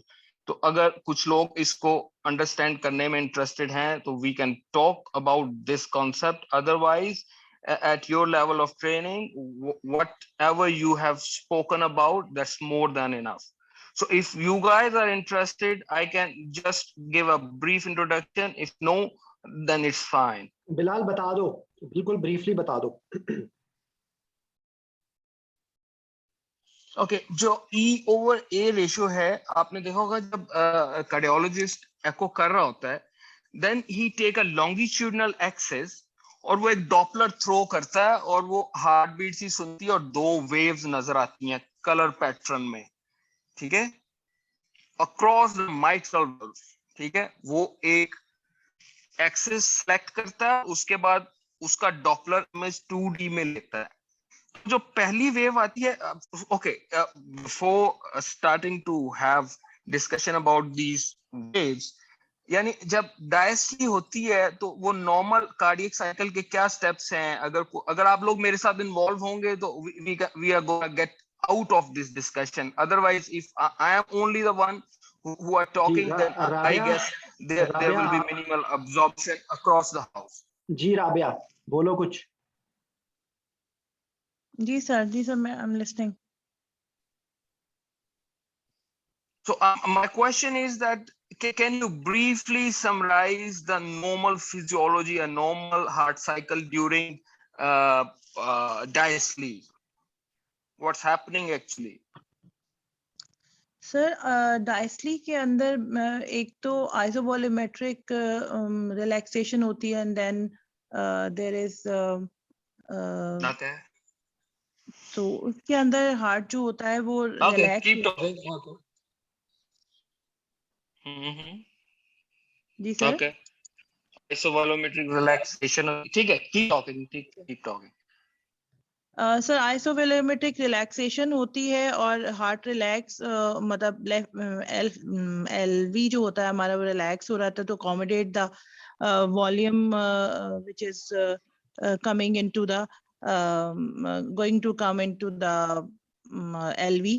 और उसके बाद sir you mean to say during isovolumetric relaxation there is no change in volume of LV, right? Yes sir. Okay, then what happens? So then the mitral valve opens. This is the time when both valves are closed. Sir, when right. relax for a time, then all of the sudden the mitral valve opens and the right atrium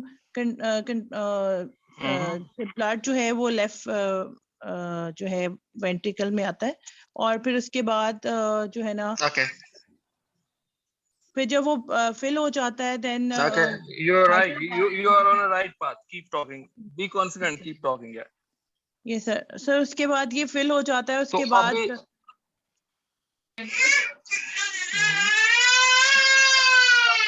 close, and when the heart is filled, has the volume, then injection, isovolumetric contraction starts, and all of the sudden then no, aortic we will not go to contraction. No. Stop. Up sirf whatever we are talking about only relaxation, yeah, diastole. So what happens, as you told earlier, that there is a isovolumetric relaxation, and what happens, the gush of blood keeps coming in LA, and once the LA pressure is comparatively more than LV, so there is a transgradient pressure which push the valve and it gets open, right? And Yes, then sir. what happens, that there is a early diastolic filling, right? So Yes, sir. there is no muscle support. Early diastolic filling means that only that transgradient pressure which is generated by nature, the blood flows from LA to LV, right? Yes, sir. And Yes, sir. then what happens, of course, when a significant volume pours down into LV, what happens? So that gradient starts decreasing. And then what happens? The left atrial muscle contract, and which all of us know that is atrial kick. And it adds to 20% more blood to be drawn from LA to LV, right? Yes, So sir. this happens in a normal heart. Okay, when LV cavity is fine, there is no hypertrophy of left ventricle muscles. So basically, to evaluate the diastolic dysfunction, there is a term, they call it E over A ratio, right? Capital E over capital A ratio, and it is written in echo, but most of our colleagues are not aware of this, and we don't look at it. So E stands for early diastolic filling, and A stands for atrial click. Okay, so cardiologist क्या करता है, वो एक transvalvular एक longitudinal plane करता है और उसके through Doppler की study करता है, and he gets two waves. First upstroke is E and second upstroke is A. अगर आप echo के images देखें ना, तो उस पे ये बनी होती है strip. एक आप strip देखेंगे जो against background, एक पहले बड़ा सा pyramid होगा और फिर एक छोटा pyramid होगा. जो पहली wave होती है, that is E wave, and second wave is A wave. And believe me, अच्छे centers की जितनी echo उसमें EA ratio calculated होती है. सर डी And होती for है. a normal person, ठीक है, E over A ratio is 1. इसका मतलब है कि अगर आपकी LV की cavity is fine and it has a reasonable room to get accommodated with considerable amount of blood. So early, mostly diastolic filling जो है LV की, वो transgradient pressure की वजह से है. तो E wave is always higher than A wave, and उसकी जो ratio होती है, that is 1. If you look at echo, ejection fraction is fine, patient is asymptomatic, and you look at EA ratio, it's 1, it means your patient don't have diastolic dysfunction. But let's say you look at an echo, ejection fraction is fine, patient is old age, maybe more than 65 years old, had a history of hypertension and diabetes, and suddenly you look at E over A ratio and it is 2. It means it's abnormal, right? E-A ratio, let's say it's 2. It means that atrial click is not able to compensate that 20% ejection of LA into LV, right? So it means patient has a diastolic dysfunction. So इसका ये मतलब है कि उसके लिए फिर उसको करने के लिए, डिफरेंशिएट करने के लिए, यू आस्क द पेशेंट, वो जो एको कर रहा होता है बंदा, वो पेशेंट को समटाइम बोलता है कि can you do Valsalva manoeuvre. So Valsalva manoeuvre में क्या होता है, वो वीनस रिटर्न कम होती है और सडनली उस पेशेंट की ई रेशियो बैठ जाती है और ए रिमेन्स ऑलमोस्ट सेम, और वो ई रेशियो की value all of sudden reverse हो जाती है. So for the beginners, if you look at an echo and EA ratio is fine, mostly it means your patient don't have diastolic dysfunction. But if you find an echo and of course the history and symptom of the patient, and patient has a heart failure with preserved ejection fraction and EA ratio is more than 1, or it is 1.8 or 2 or 2.1, it means your patient has diastolic function, and you have to be careful. Sometime maybe you need to give them extra fluids. ठीक है, और इसकी आगे फिर बहुत ज्यादा वो details में चली जाएगी. ई ओवर ई प्राइम रेशो होती है, फिर वो उसके वेल्व के एनुलस के थ्रू एक बीम थ्रो करता है, और उसकी आगे बहुत कॉम्प्लिकेटेड इंटरप्रिटेशन है, और मेरा नहीं ख्याल कि वो इस लेवल पे डिस्कस होनी चाहिए. पर डायस्टोलिक फंक्शन को आप कैसे असेस कर सकते हैं? It is by E over A ratio. So अगर आपको नॉर्मल फिजियोलॉजी हार्ट की आती है, आपको प्रेशर्स पता है, and you just have a look on that. So if it's one, even sometime, ये हर एक कार्डियोलॉजिस्ट की और हर मशीन की मेजरमेंट डिफरेंट होती है, but usually if it's between 0.8 to 1.5, it's normal. But if it's more than 1.5, that patient has definitely got some diastolic dysfunction. So if regarding this particular concept, if anybody in the house is having some right now, if somebody is really struggling at what I spoke about, I can repeat whole concept again. जी समझ आ गया आप लोगों को? Sir बहुत अच्छा जी sir, समझ आया. मतलब ये चीज मुझे भी नहीं पता थी बिल्कुल भी. थैंक्स बिलाल. और इसके अंदर वही चीज के जो हम बहुत उसको नॉन टेक्निकल वर्ड्स में करते थे, वो एक्चुअली यही है कि भाई जो एक नॉर्मल फ्लो में आ रही है वो प्लस जो एक्स्ट्रा हेल्प आ रही है वो, ठीक है, उसको डिफरेंशिएट करके E is early diastolic filling and A wave is atrial click, और उसकी रेशो वो निकालते हैं. और नॉर्मल बंदे में मोस्टली जो please. Sir, जो early diastolic filling है, that is during isovolumetric relaxation ना, and atrial click. No, Rabia. No. एक second Bilal. Once mitral valve opens. नहीं, एक सेकंड राबिया, इस बात पे आपको मेरे से डांट पड़ेगी. आइसोवॉल्यूमेट्रिक नाम से क्या पता लग रहा है? अभी मैं कहानी सुना रहा हूँ.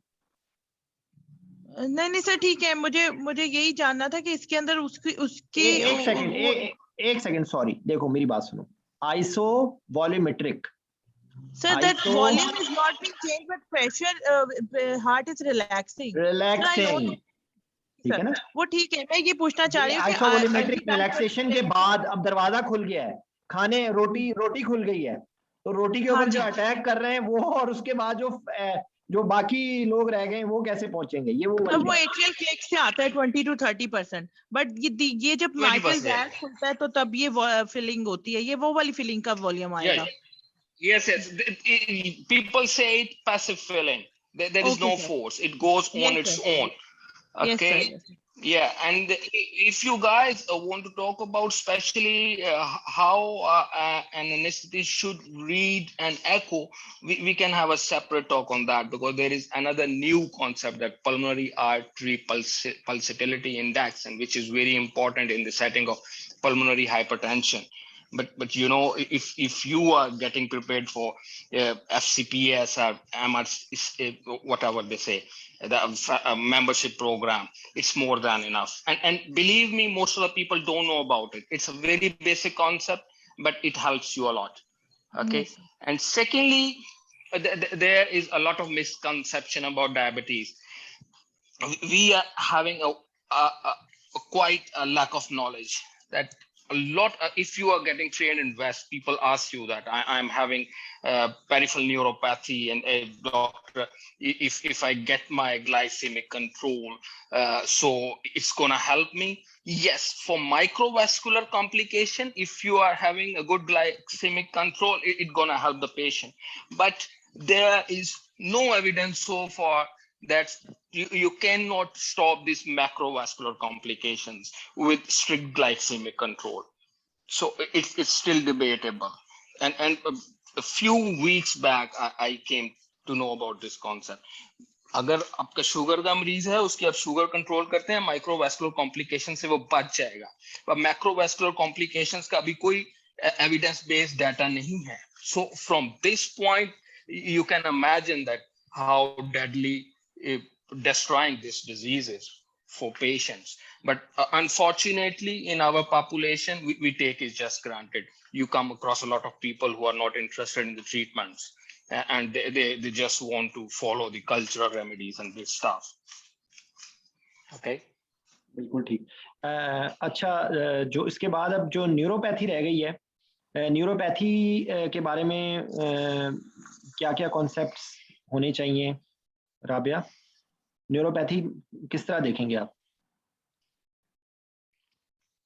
सर इसमें peripheral neuropathy and autonomic neuropathy है हमारे पास। न्यूरोपैथी बेसिकली होती जो है इस तरह है हमारे पास कि sir there is polyol formation inside the peripheral neural sheaths which leads to glove and stocking distribution, or and patient presents like numbness and tingling sensation in the glove and stocking distribution of the limbs. And sir इसके अंदर distal जो है different type of neuropathies होती हैं हमारे पास। Distal symmetrical पॉलीन्यूरोपैथीज होती हैं, मोनोन्यूरोपैथीज होती हैं जिनके अंदर हमारे पास अल्नर नर्व होती है, मीडियल और रेडियल ये नर्व। सारी ये तो मोटर और सेंसरी हो गई ना। और ऑटोनॉमिक न्यूरोपैथी किस तरह होती है? सर ऑटोनॉमिक न्यूरोपैथी की रैशनल जो पैथोफिजियोलॉजी है कि ड्यू टू लोकल इस्कीमिया जो वेस्कुलोपैथी होती है डायबिटिक्स में उसकी वजह से होती है, एक्लमेशन ऑफ सॉर्बिटोल उसकी वजह से होती है, and there is impaired sodium potassium ATPase pump होता है that leads to basically damage of जो है ना हमारा autonomic nervous system, nervous system, and then further leads to its presentations in the body in the form of orthostatic hypotension, heart rate variability, loss of heart rate variability, gastroparesis, and sir इसके अलावा हमारे पास जो orthostatic जो है orthostatic hypotension anaesthetist को किस तरह face करना पड़ता है? सर एनेस्थेटिक्स को इसकी ये होता है क्योंकि हमारा autonomic nervous system is not working well, तो हमारे ये जो है प्रॉब्लम इंडक्शन पे, इंट्यूबेशन पे और सर्जिकल स्ट्रेस के वक्त जो है ना हम फेस कर सकते हैं in the form of haemodynamic instability. Positioning भी एंड पोजीशनिंग एज वेल। जी सर। ठीक है, वो क्या होता है, वो मतलब ये होगा क्या कि आपके जो नॉर्मल जो रिफ्लेक्सेस हैं ऑटोनॉमिक वो प्रॉपरली वर्क नहीं करेंगे। ठीक है सर, तो उनकी वजह से sudden swings of blood pressure, sudden swings of heart rate वो आएगा, यानी कि अब आपने इसको बिजनेस, हाँ एरिथमियास के भी चांसेस होंगे। ठीक है, तो मतलब ये इसकी इंपॉर्टेंस है इस चीज की। जो गैस्ट्रोपरेसिस है उसकी क्या क्लिनिकल सिग्निफिकेंस होगी? Sir gastroparesis can lead to patient इनके अंदर डिलेड एम्प्टिंग होती है, पेशेंट जो है can aspirate, so we have to हम इनके अंदर एक तो एस्पिरेशन प्रोफिलैक्सिस का ख्याल रखना होता है, दूसरा सर हमने इनको rapid sequence induction with cricoid pressure करना होता है। आप देखें, आपको इसमें आप ये बोलेंगे कि रैपिड, एक तरफ रैपिड सीक्वेंस इंडक्शन हम कह रहे हैं, एक तरफ हम कह रहे हैं कि रैपिड सीक्वेंस इंडक्शन की वजह से ऑटोनॉमिक न्यूरोपैथी से अब आपकी मर्जी है कि आप उसको एस्पिरेशन करके मारना चाहते हैं या उसको ब्लड प्रेशर को ठाक करके नीचे करके मारना चाहते हैं। ठीक है, तो actually it's a risk versus benefit, दोनों में आपको दोनों चीजों को रिस्क वर्सेस बेनिफिट आपने देखना है। ठीक है, मतलब ये मैं वैसे आपको बता रहा हूँ क्योंकि ये एग्जामिनर आपको इस बात पे फंसा सकता है। ये एक्चुअली ये दोनों चीजें एक दूसरे के ऑपोजिट है।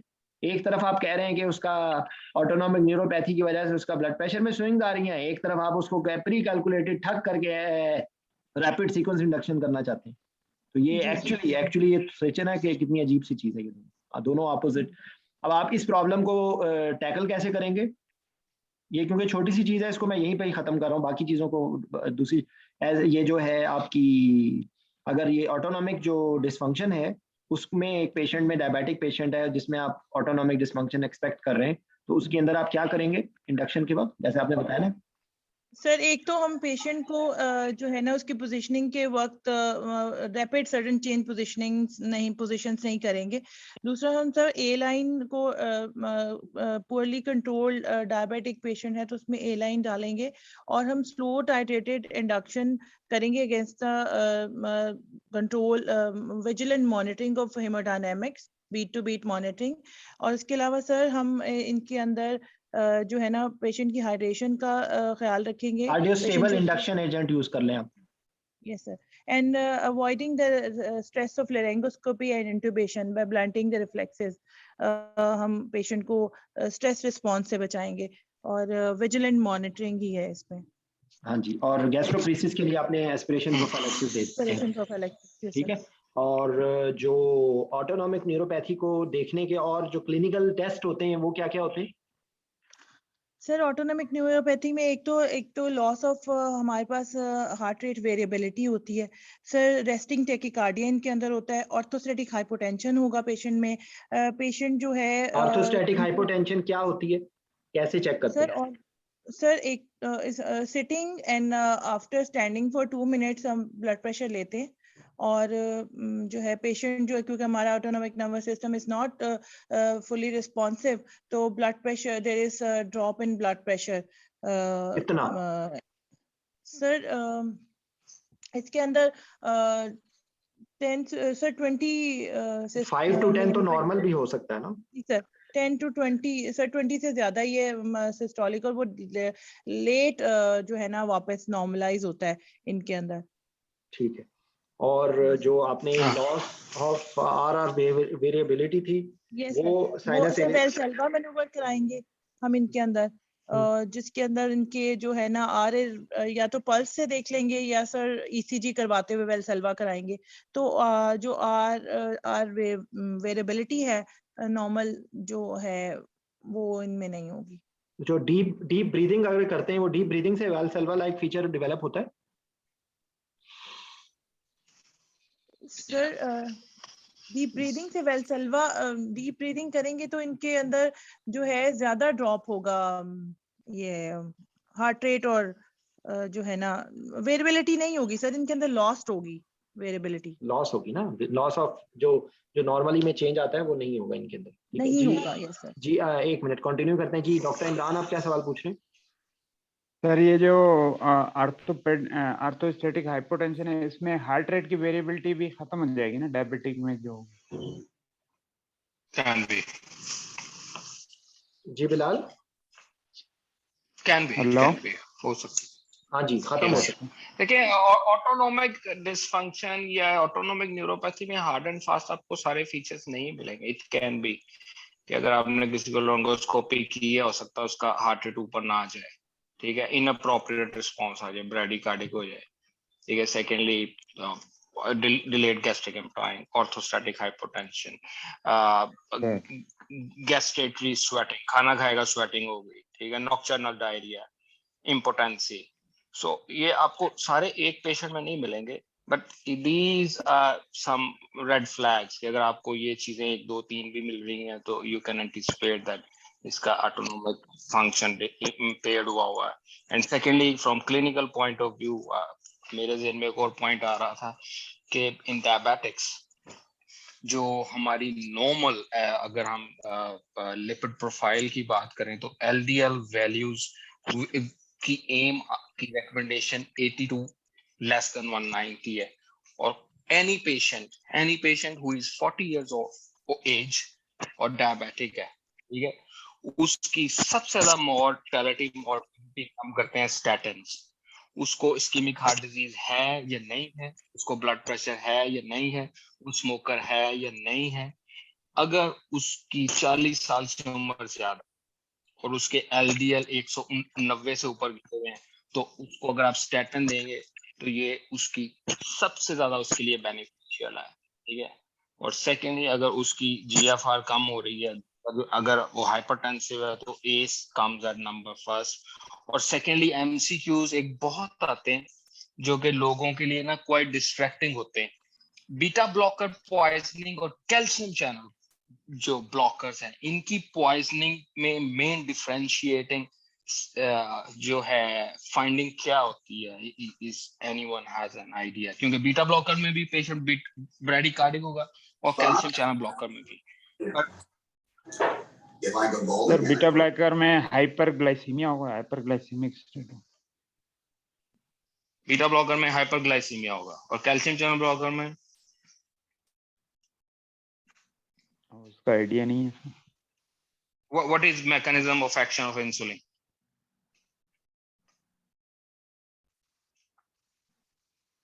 अच्छा, जो कैल्शियम जो बीटा सेल्स होते हैं उससे जो वेसिकल्स कंटेनिंग इंसुलिन वो कैसे एक्सक्रीट होती है? वो कैल्शियम की बाइंडिंग से ही एक्सक्रीट होगी ना, क्योंकि वो सेल पे जब जाती है ना सर, तो वो सबसे बीटा ब्लॉकर कैसे हाइपरग्लाइसीमिया कर देंगे? Then how beta blocker will do hyperglycemia? नहीं, वो मैकेनिज्म मैं बता रहा था कि वो कैल्शियम को Beta जाती है blocker are not affecting calcium channel, right? Calcium release होगी और कैल्शियम रिलीज फिर आगे इंसुलिन को रिलीज करेगी। हाँ, तो फिर कैल्शियम चैनल ब्लॉकर्स की पॉइजनिंग में पेशेंट ब्रैडीकार्डिक भी होता है और हाइपरग्लाइसेमिक भी होता है, बीटा ब्लॉकर्स में नहीं होता।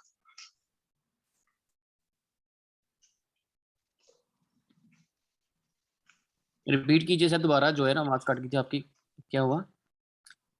कैल्शियम चैनल ब्लॉकर्स में ब्रैडीकार्डिक भी होगा और हाइपरग्लाइसेमिक भी होगा, क्योंकि कैल्शियम चैनल आप ब्लॉक करेंगे तो कैल्शियम मीडिएटेड इंसुलिन एक्सोसाइटोसिस जो हो रहा है वो बंद हो जाएगा ना। अगर इंसुलिन नहीं होगी तो of course glucose starts jumping, right? सही है।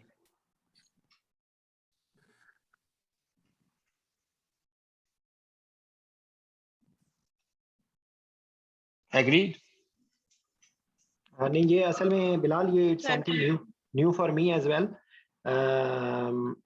लेकिन जो बीटा ब्लॉकर्स हैं वो I have a lot of new for you. yes I know you पढ़ लेंगे ना सर ये चीज़।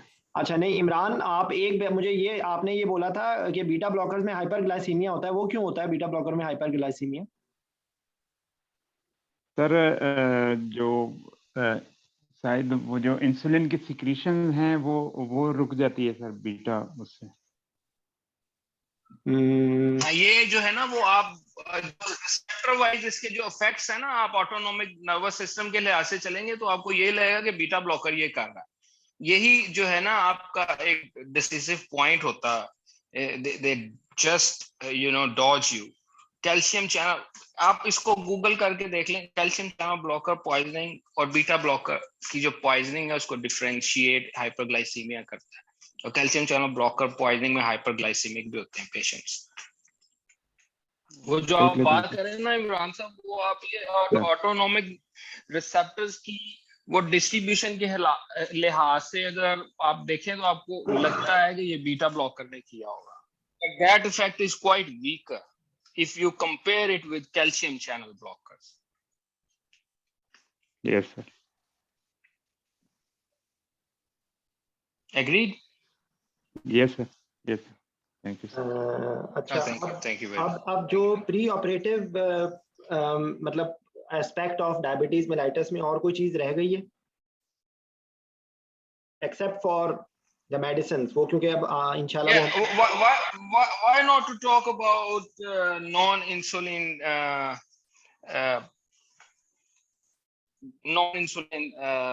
glucose lowering drugs agents? Yes, main classification sir उसकी हाँ बता दे सर आप, डेफिनेटली आप जो है ना उसकी।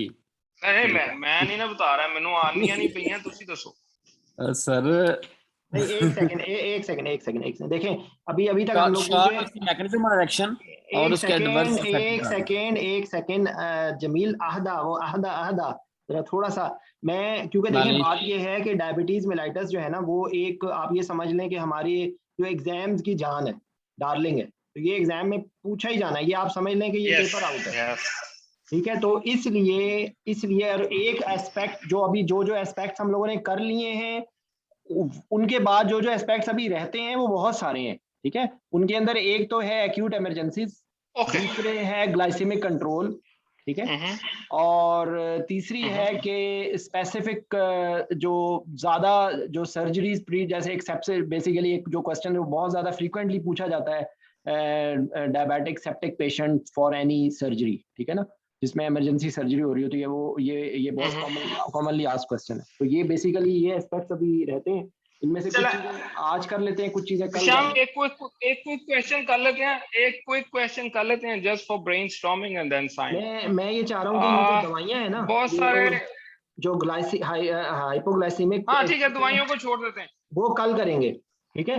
एक्यूट इमरजेंसी में हाइपोग्लाइसीमिया पहले कर लेते हैं। हाइपोग्लाइसीमिया बताओ। हाइपोग्लाइसीमिया इनको एक्सप्लेन कर दो। ओके, मैं जी आप कर दो, इनसे पूछो और बताओ। नहीं कोई जमील से पूछ लो भाई। so आज जमील हथे चढ़ गया है ना तुम्हारे। हाँ okay Dr. Jamil, so just define hypoglycemia and proceed, so I will intervene in between where I just think that I need to supplement something. जी सर, उसमें है कि अगर कैपिलरी ब्लड शुगर लेवल अगर लेस देन 60, ठीक है, in non diabetic and less than 100 in diabetic patient, और millimole में अगर कीजिए तो less than 4 100 in diabetic. Yes, diabetic, yes, और मिलीमोल में अगर कीजिए तो लेस देन 4 मिलीमोल जो है ना सर, ये इसको जमील हाइपोग्लाइसेमिया। पाकिस्तानी एग्जाम में मिलीमोल कोई नहीं पूछेगा, एक बात हो गई। दूसरी बात ये मैंने दोनों में बता दिया सर। नहीं, पाकिस्तानी एग्जाम में आमतौर पे ना लीस्ट लाइकली है। और दूसरी बात ये कि आपने एज स्पेसिफिक बात नहीं की। क्या हाइपोग्लाइसीमिया हर बंदे में एक ही जैसा होगा?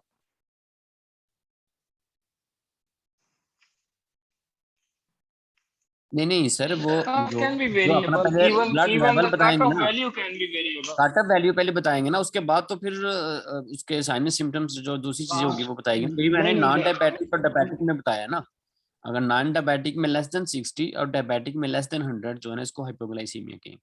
लेस देन 100 हाइपोग्लाइसीमिया कहेंगे? जी sir. No, I don't agree with this value, less than 100. No. Me too.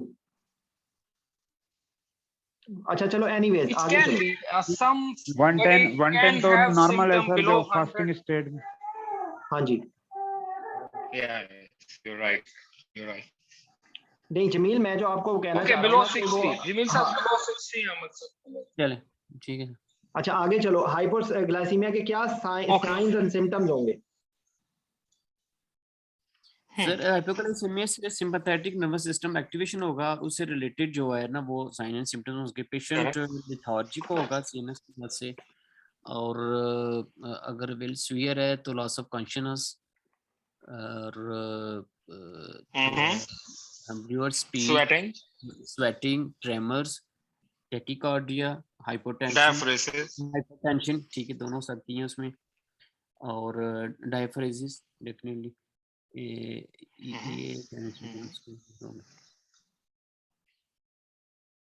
अच्छा आगे। अच्छा, हाइपोग्लाइसीमिया के इफेक्ट्स क्या होंगे? ये तो साइन सिम्टम्स हो गए, हाइपोग्लाइसीमिया के क्या इफेक्ट्स हो सकते हैं?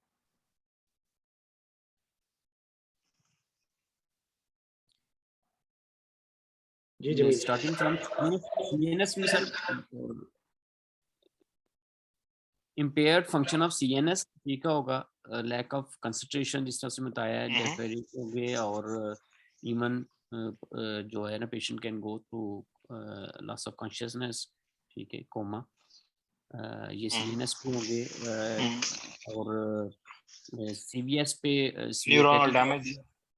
न्यूरॉन डैमेज, ठीक है, और CVS पे टैकीकार्डिया, हाइपरटेंशन, और अच्छा बिलाल, क्योंकि आप मौजूद हो तो आज आप थोड़ा सा इसके अंदर ऐड कर दो इसी जगह पे, जो शायद मुझे सही तरह क्लियर नहीं है, कि जो हाइपोग्लाइसीमिया के अंदर कौन से बॉडी के टिश्यूज जो होते हैं जो कीटोन्स को यूज करते हैं। Am I clear with my question? होता है ना वो क्या कॉन्सेप्ट होता है, वो उसके बारे में थोड़ा बता दो। यानी कि बॉडी का रिस्पॉन्स क्या होता है हाइपोग्लाइसीमिया में, बॉडी का क्या रिस्पॉन्स होता है? एक तो सिंपैथेटिक रिस्पॉन्स है जो बिलाल ने बताया है, मेटाबॉलिक रिस्पॉन्स क्या होता है हाइपोग्लाइसीमिया का? मेटाबॉलिक जो दूसरे न्यूट्रिएंट्स हैं उनकी ब्रेकडाउन होगी, और उसके अल्टरनेटिव जो भी वो सबस्ट्रेट्स हैं, जैसे brain needs ketone, if glucose is not available body tries to compensate, और मुझे इसका कोई बहुत ज्यादा डिटेल में अभी कोई रिकॉल नहीं है।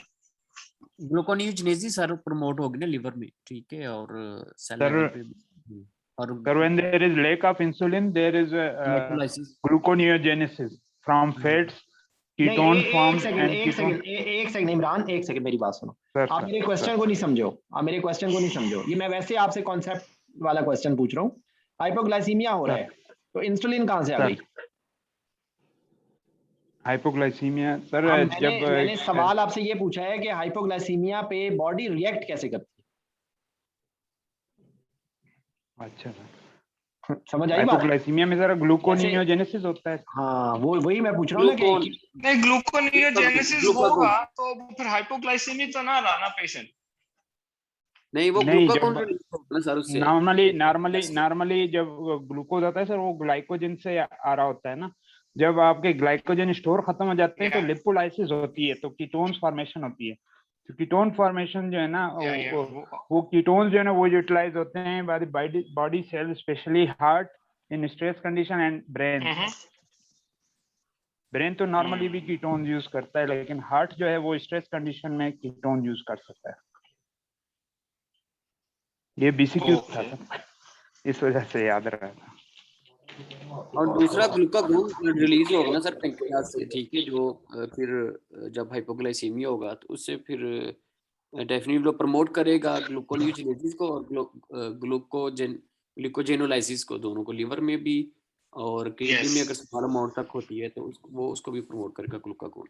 एक्चुअली मैंने ये क्वेश्चन इसी पॉइंट ऑफ व्यू से पूछा है कि जब ब्लड ग्लूकोज लेवल कम होते हैं तो उस वक्त बेसिकली ये जो दूसरे जो रिस्पॉन्स है वो आ रहा होता है। वो आपकी बात सही है कि हाइपोग्लाइसीमिया तो हम कहेंगे उस वक्त के जब ये सारे एग्जॉस्ट हो जाए, लेकिन ये बहरहाल ये बॉडी के अंदर तो ये बैलेंस चल रहा होता है ना, और वो डायबिटिक्स के अंदर ये ज़्यादा होने के चांसेस होते हैं क्योंकि ये अंदर उसके अंदर ये रिस्पॉन्स उस तरह से नहीं आता जो शायद नॉर्मल पेशेंट्स में, नॉर्मल इंडिविजुअल्स में आता है। Right Bilal?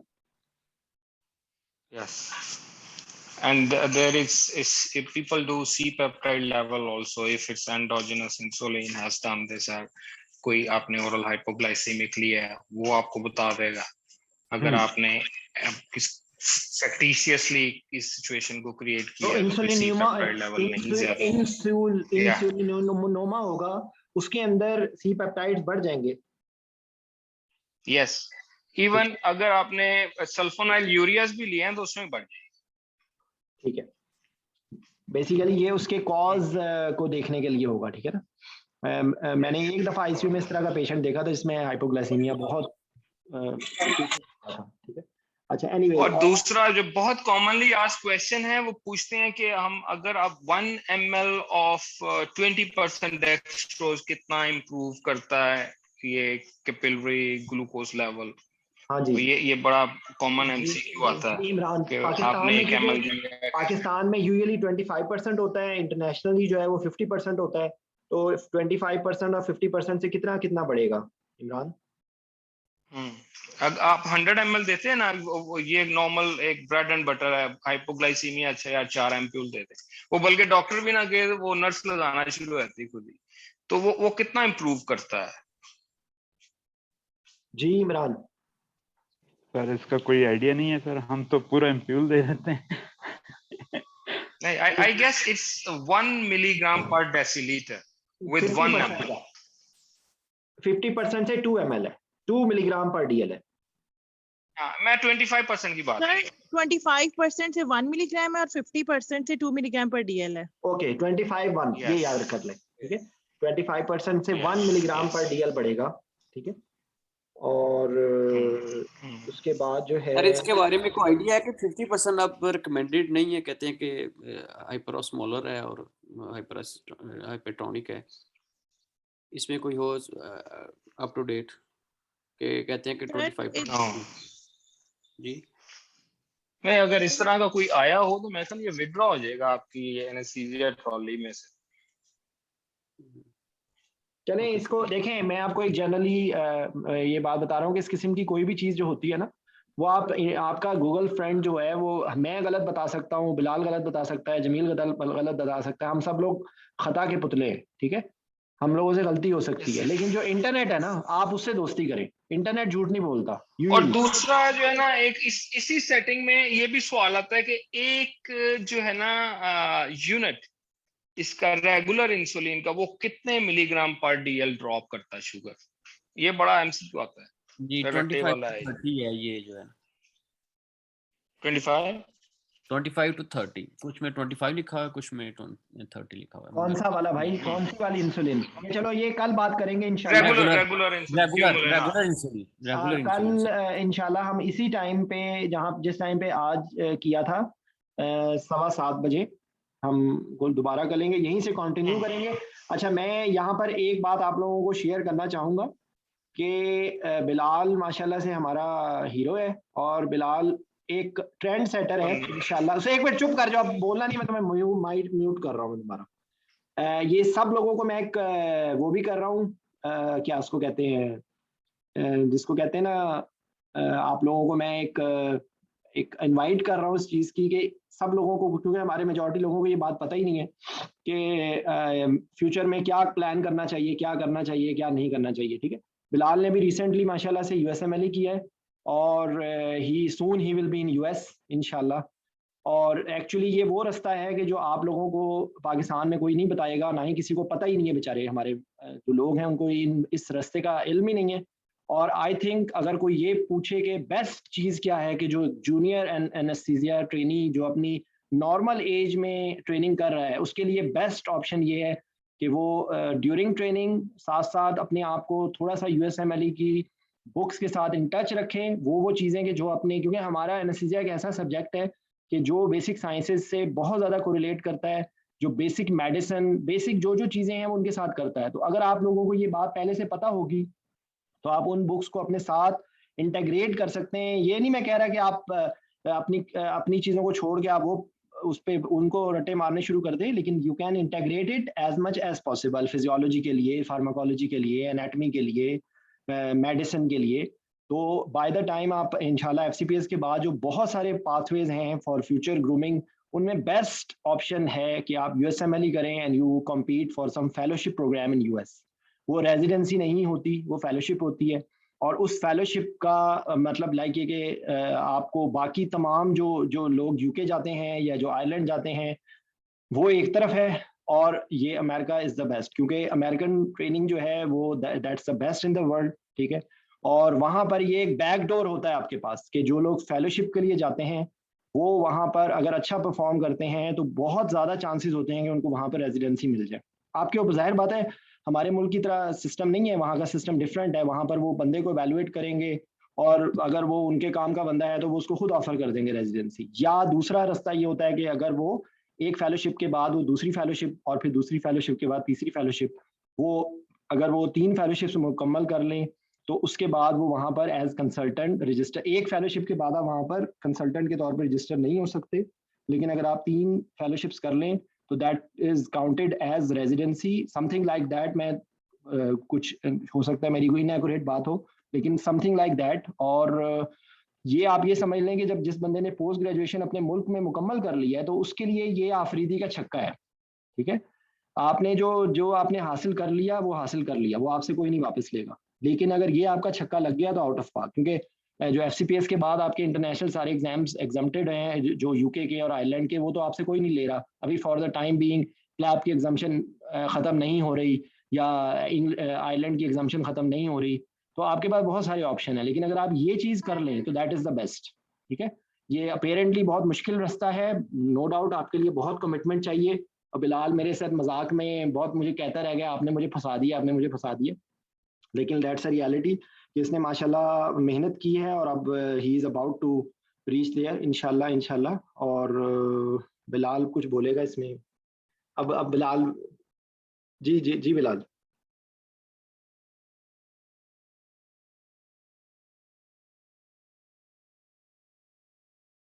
Anyone wants to ask anything? Bilal आप कुछ बोलना चाहते हो? आप म्यूट नहीं हो भाई, आप म्यूट हो, आप अनम्यूट कर लो। आवाज आ रही है आपको? जी इमरान, आप कुछ कहना चाह रहे हो? नहीं सर। जी जी बताएं। जी हेलो। जी बिलाल। हेलो। हाँ, मैं ये कहना चाहता हूँ कि ये ठीक है जो जिशान भाई बात कर रहे हैं, but this is not a piece of cake, ऐसे नहीं है। It needs a lot of struggle, a lot of input, और हर एक बंदे के अपने एक फैमिली सर्कमस्टेंसेस होते हैं, और वो सारी एक वो पूरा सिनेरियो होता है। But again when you are on a pathway for USMLE, a lot of people will come across, वो कहेंगे नहीं यार कुछ नहीं होता, मिलता नहीं है, नहीं होगा, ऐसे नहीं होगा, ऐसा नहीं है। Ultimately, if you decide, it's some long marathon, and if you can do it, definitely there is a serious hope to get over there. But it's not easy. Like 1 week back, I came back from New York, so life is too hard over there also. But after a certain period of time, let's say 3, 4, 5 years, it's going to pay you in a very reverse bounce way. पर वो करना और उन exams में से गुजरना और ये सारी उसके बड़ी कमिटमेंट चाहिए। अब मैंने 3 साल ये काम किया है, तो I have lost a lot of friends, even few family members are quite away, क्योंकि काम कर रहे थे और पढ़ रहे थे और इस तरह की। तो इन चीजों को देख के कीजिए। और ठीक है, मैंने तो यही पहले भी ऐसा बोला था कि कोई एक काम अगर दुनिया में किसी ने किया तो आप भी कर सकते हैं, तो देख लें। पर अगर लॉन्ग ये थोड़ा सा ना इसमें मैं बिलाल को थोड़ा सा कट करके, इसने ये यहाँ तक जो बात बताई है मैं यहीं से आगे 1-2 मिनट में खत्म कर रहा हूँ। हमारी डिस्कशन काफी लंबी हो गई है, लेकिन मैं आपको सिर्फ ये बताने की कोशिश कर रहा हूँ कि देखिए, एक तो बात ये है कि जिंदगी में कोई भी चीज आसानी से नहीं मिलती, हर चीज के लिए मेहनत करना पड़ता है। जितना आप गुड़ डालेंगे उतना मीठा होगा। मैं आपको सिर्फ इतना बता रहा हूँ कि हम लोगों ने, पता नहीं आप मीठा होगा या क्या होगा, ये तो उधर जाके पता चलेगा। नहीं, वो आपसे बेफिक्र, वो एक अलग डिस्कशन है। लेकिन बात मैं बताना, मैं लोगों को ये इस फोरम पे मैं जो बताना चाह रहा हूँ वो ये बात है कि बजाय इसके ये कि यूके में जाके या आयरलैंड में जाके इतने साल इन्वेस्ट करें और आपको नॉट श्योर, वो भी तो आप गैम्बल कर रहे हैं ना। आपका एफसीपीएस के बाद आपको आपकी जीएमसी का ये आपको मैं बता दूं, ये मैं आपको बता दूं कि लोग वहां सपोर्टिव हैं, खुली रेस है। अगर आप दौड़ने वाले घोड़े हैं, कोई आपकी टांग नहीं खींचेगा। अगर आप कहते हैं मैंने 5 साल बाद प्रोग्राम डायरेक्टर बनना है, यू कैन बी। अगर आप कहते हैं मैंने फलाने सेंटर में एनेस्थीसिया चेयरमैन बनना है, यू कैन बी। अगर आप में स्किल्स हैं, आपकी उतनी क्रीडेंशियलिंग है, आपको कोई नहीं रोकेगा। देयर इज नो डिफरेंशिएशन कि आप पाकिस्तानी हैं, बांग्लादेशी हैं, सीरियन हैं, no. they just see you, they watch your work, their skills, और वहां पे आपको ये सारे हमारे जैसे ही भाई बहन मिलेंगे जो कि फॉरेन ग्रेजुएट्स होंगे, और वो बड़ी और हमसे बल्कि छोटी उम्रों के बंदे उधर प्रोग्राम डायरेक्टर बने हुए हैं, and they are really very professional. ठीक है, and they are very committed. Actually Pakistan में पाकिस्तान के अंदर ना हम लोगों को आमतौर पे अमेरिकन ट्रेंड लोगों के साथ काम करने का मौका नहीं मिलता। बहुत थोड़े, शायद ही कोई 1 या 2 लोग हैं जो मेरे इन्फॉर्मेशन के मुताबिक अमेरिकन ट्रेंड लोग जो पाकिस्तान में, बहुत थोड़े लोग हैं। ठीक है, अमेरिकन ट्रेंड लोगों के साथ काम करने में और यूके ट्रेंड लोग, मेरी बात को सुनकर कोई मेरे से नाराज हो जाए भाई, मैं ये नहीं कहता हूँ वो, लेकिन अमेरिकन ट्रेंड लोगों का, they are the super power, they show by their training के they are the best. American training से बेहतर कहीं दुनिया की ट्रेनिंग नहीं है। अगर आप एक दफा वहां पर आपका ये सिक्सर लग गया, इस दुनिया के अंदर जन्नत है। आप एक दफा वहां पे अगर आप सेटल हो जाते हैं तो फाइनेंशियली ठीक है, हर जगह देखिए स्ट्रगल तो हर जगह पे, पाकिस्तान में भी है, सऊदी अरब में भी है, यूएई में भी है, हर जगह पे स्ट्रगल ही स्ट्रगल है। Life is struggle. लेकिन आपको मैं ये बता रहा हूँ कि अंडर द सर्कमस्टांसेस अगर आप लोगों का ये काम हो जाए और अगर वहां पे आप सेटल हो जाए तो there is no replacement for it. और बीइंग अ मुस्लिम हमें अगले लम्हे का नहीं पता। मैं ये नहीं कह रहा हूँ कि हम जिंदगी को इतना ज्यादा प्लान कर रहे हैं, हमें नहीं पता कि क्या हमारे साथ अगले लम्हे होना है। लेकिन जब आपके पास अगर पैसा भी हो, अगर आपके पास वक्त भी हो और आपको अल्लाह ने सलाहियत भी दी हो, तो आप जाके बाजार से जाके आपको, you should be looking for diamond, you should not be looking for gold. It doesn't mean that gold is not good, मगर मेरा ख्याल से American training is just like diamond. ठीक है, अगर किसी को वहां पर ट्रेनिंग का मौका मिल जाए तो there is nothing better in the world for a doctor, मेरा हिसाब है। एनीवेज जी, थैंक्स अ लॉट। यहीं से कल हम लोग 7:15 बजे शुरू करेंगे और डायबिटीज के जो बाकी एस्पेक्ट्स हैं सारे लोग पढ़ें और ये रिकॉर्डिंग में शेयर कर दूंगा। थैंक्स बिलाल, सब लोगों का बहुत बहुत शुक्रिया आपका। और थोड़ा सा देखिए, हम लोगों ने डिटेल में गए हैं और ये इस तरह से आपको किसी किताब में नहीं लिखा हुआ मिलेगा भाई। और ये प्रैक्टिकल एस्पेक्ट्स भी थे, एमसीक्यूज की भी बातें थी। अगर आप इस चीज को समझ लेंगे कि किस चीज का किस चीज से कोरिलेशन है, तो आपके लिए चीज़ें आसान हो जाएंगी। ठीक है, कल हम लोग जो एक्यूट कॉम्प्लिकेशन जो रह गई हैं हाइपरग्लाइसीमिया और जो उसके बाद जो है इंसुलिन और हाइपोग्लाइसेमिक की जो है प्रिपरेशंस, प्लस जो आपका जो सर्जिकल मतलब लाइक एक एस्पेक्ट इन डायबिटिक पेशेंट जिसके अंदर वो एक सेप्सिस वाला सिनेरियो कर लेंगे इंशाल्लाह। ठीक है जी, okay. Any questions for we leave? कोई सवाल पूछना चाहता है कोई? No sir, thank you. Okay जी, थैंक यू, अस्सलाम वालेकुम। वालेकुम सलाम, थैंक यू।